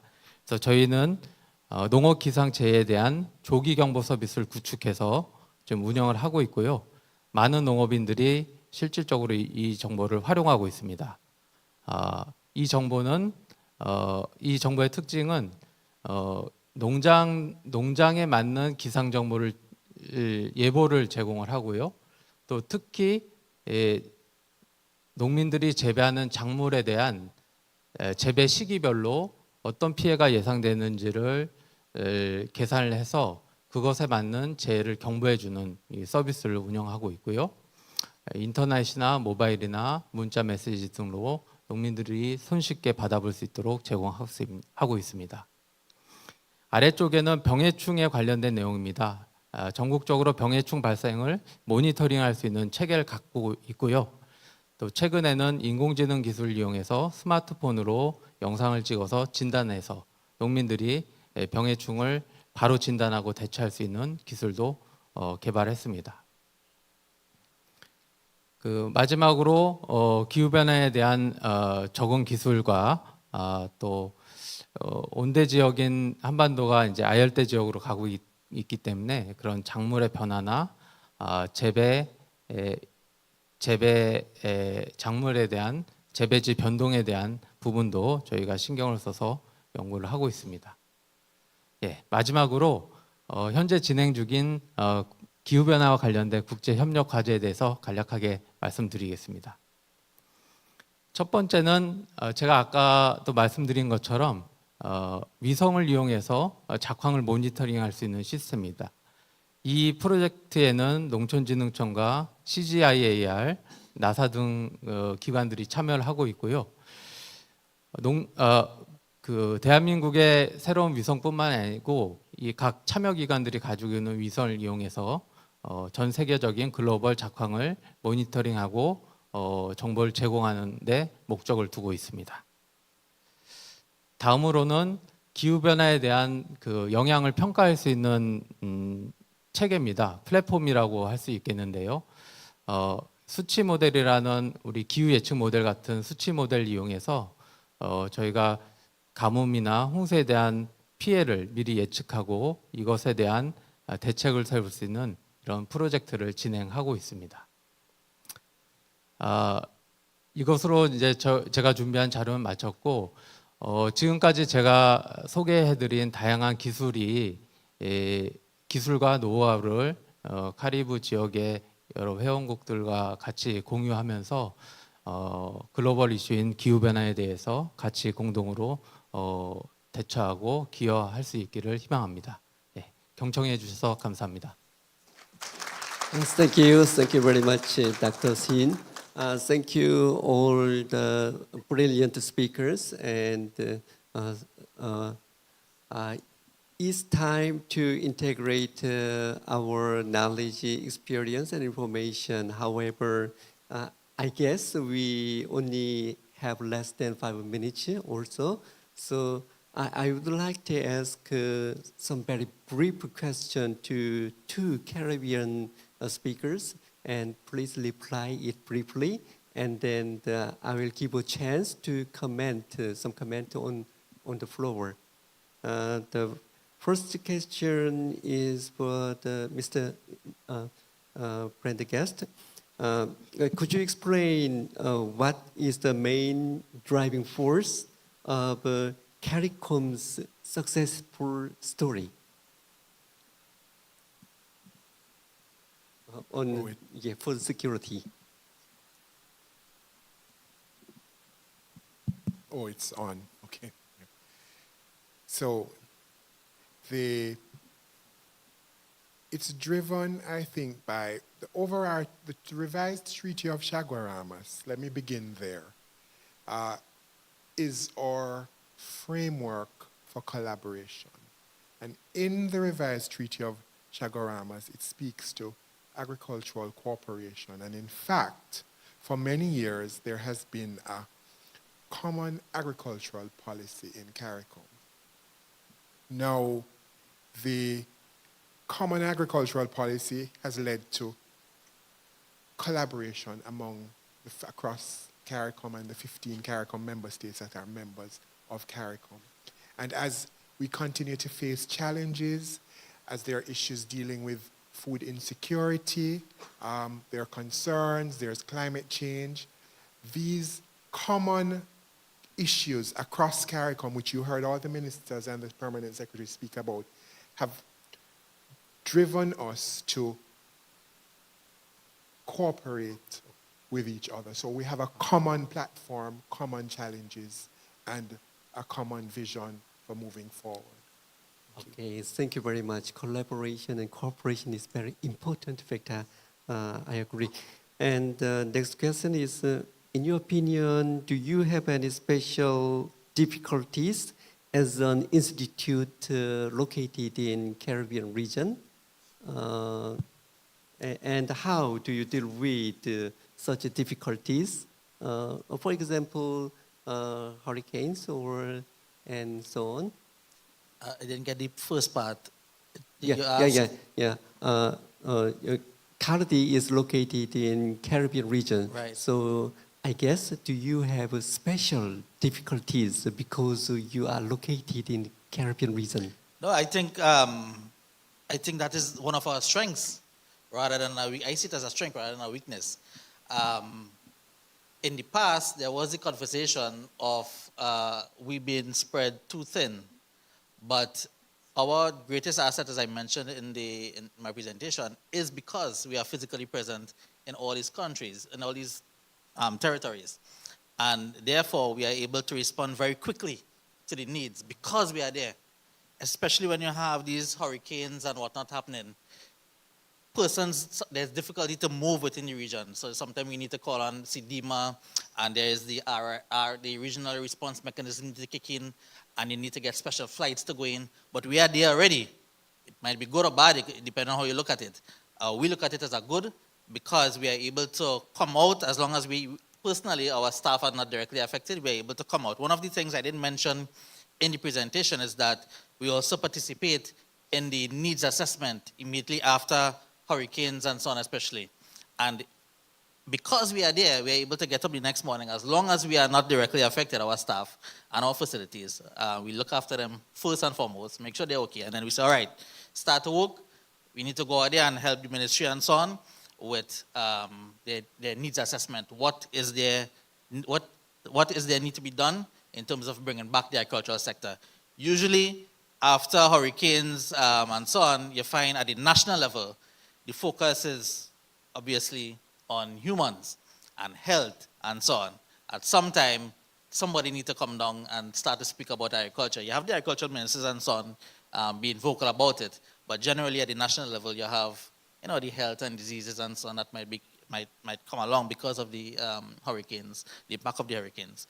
And we are there to start that conversation early o'clock in terms of bringing back recovery to the agricultural sector, whether it be getting planting material, getting back persons' feed for animals and all that, trying to help bring that back together again. Okay, thank you for your explanation. We have some minutes, and do you have any? Yeah, okay, please.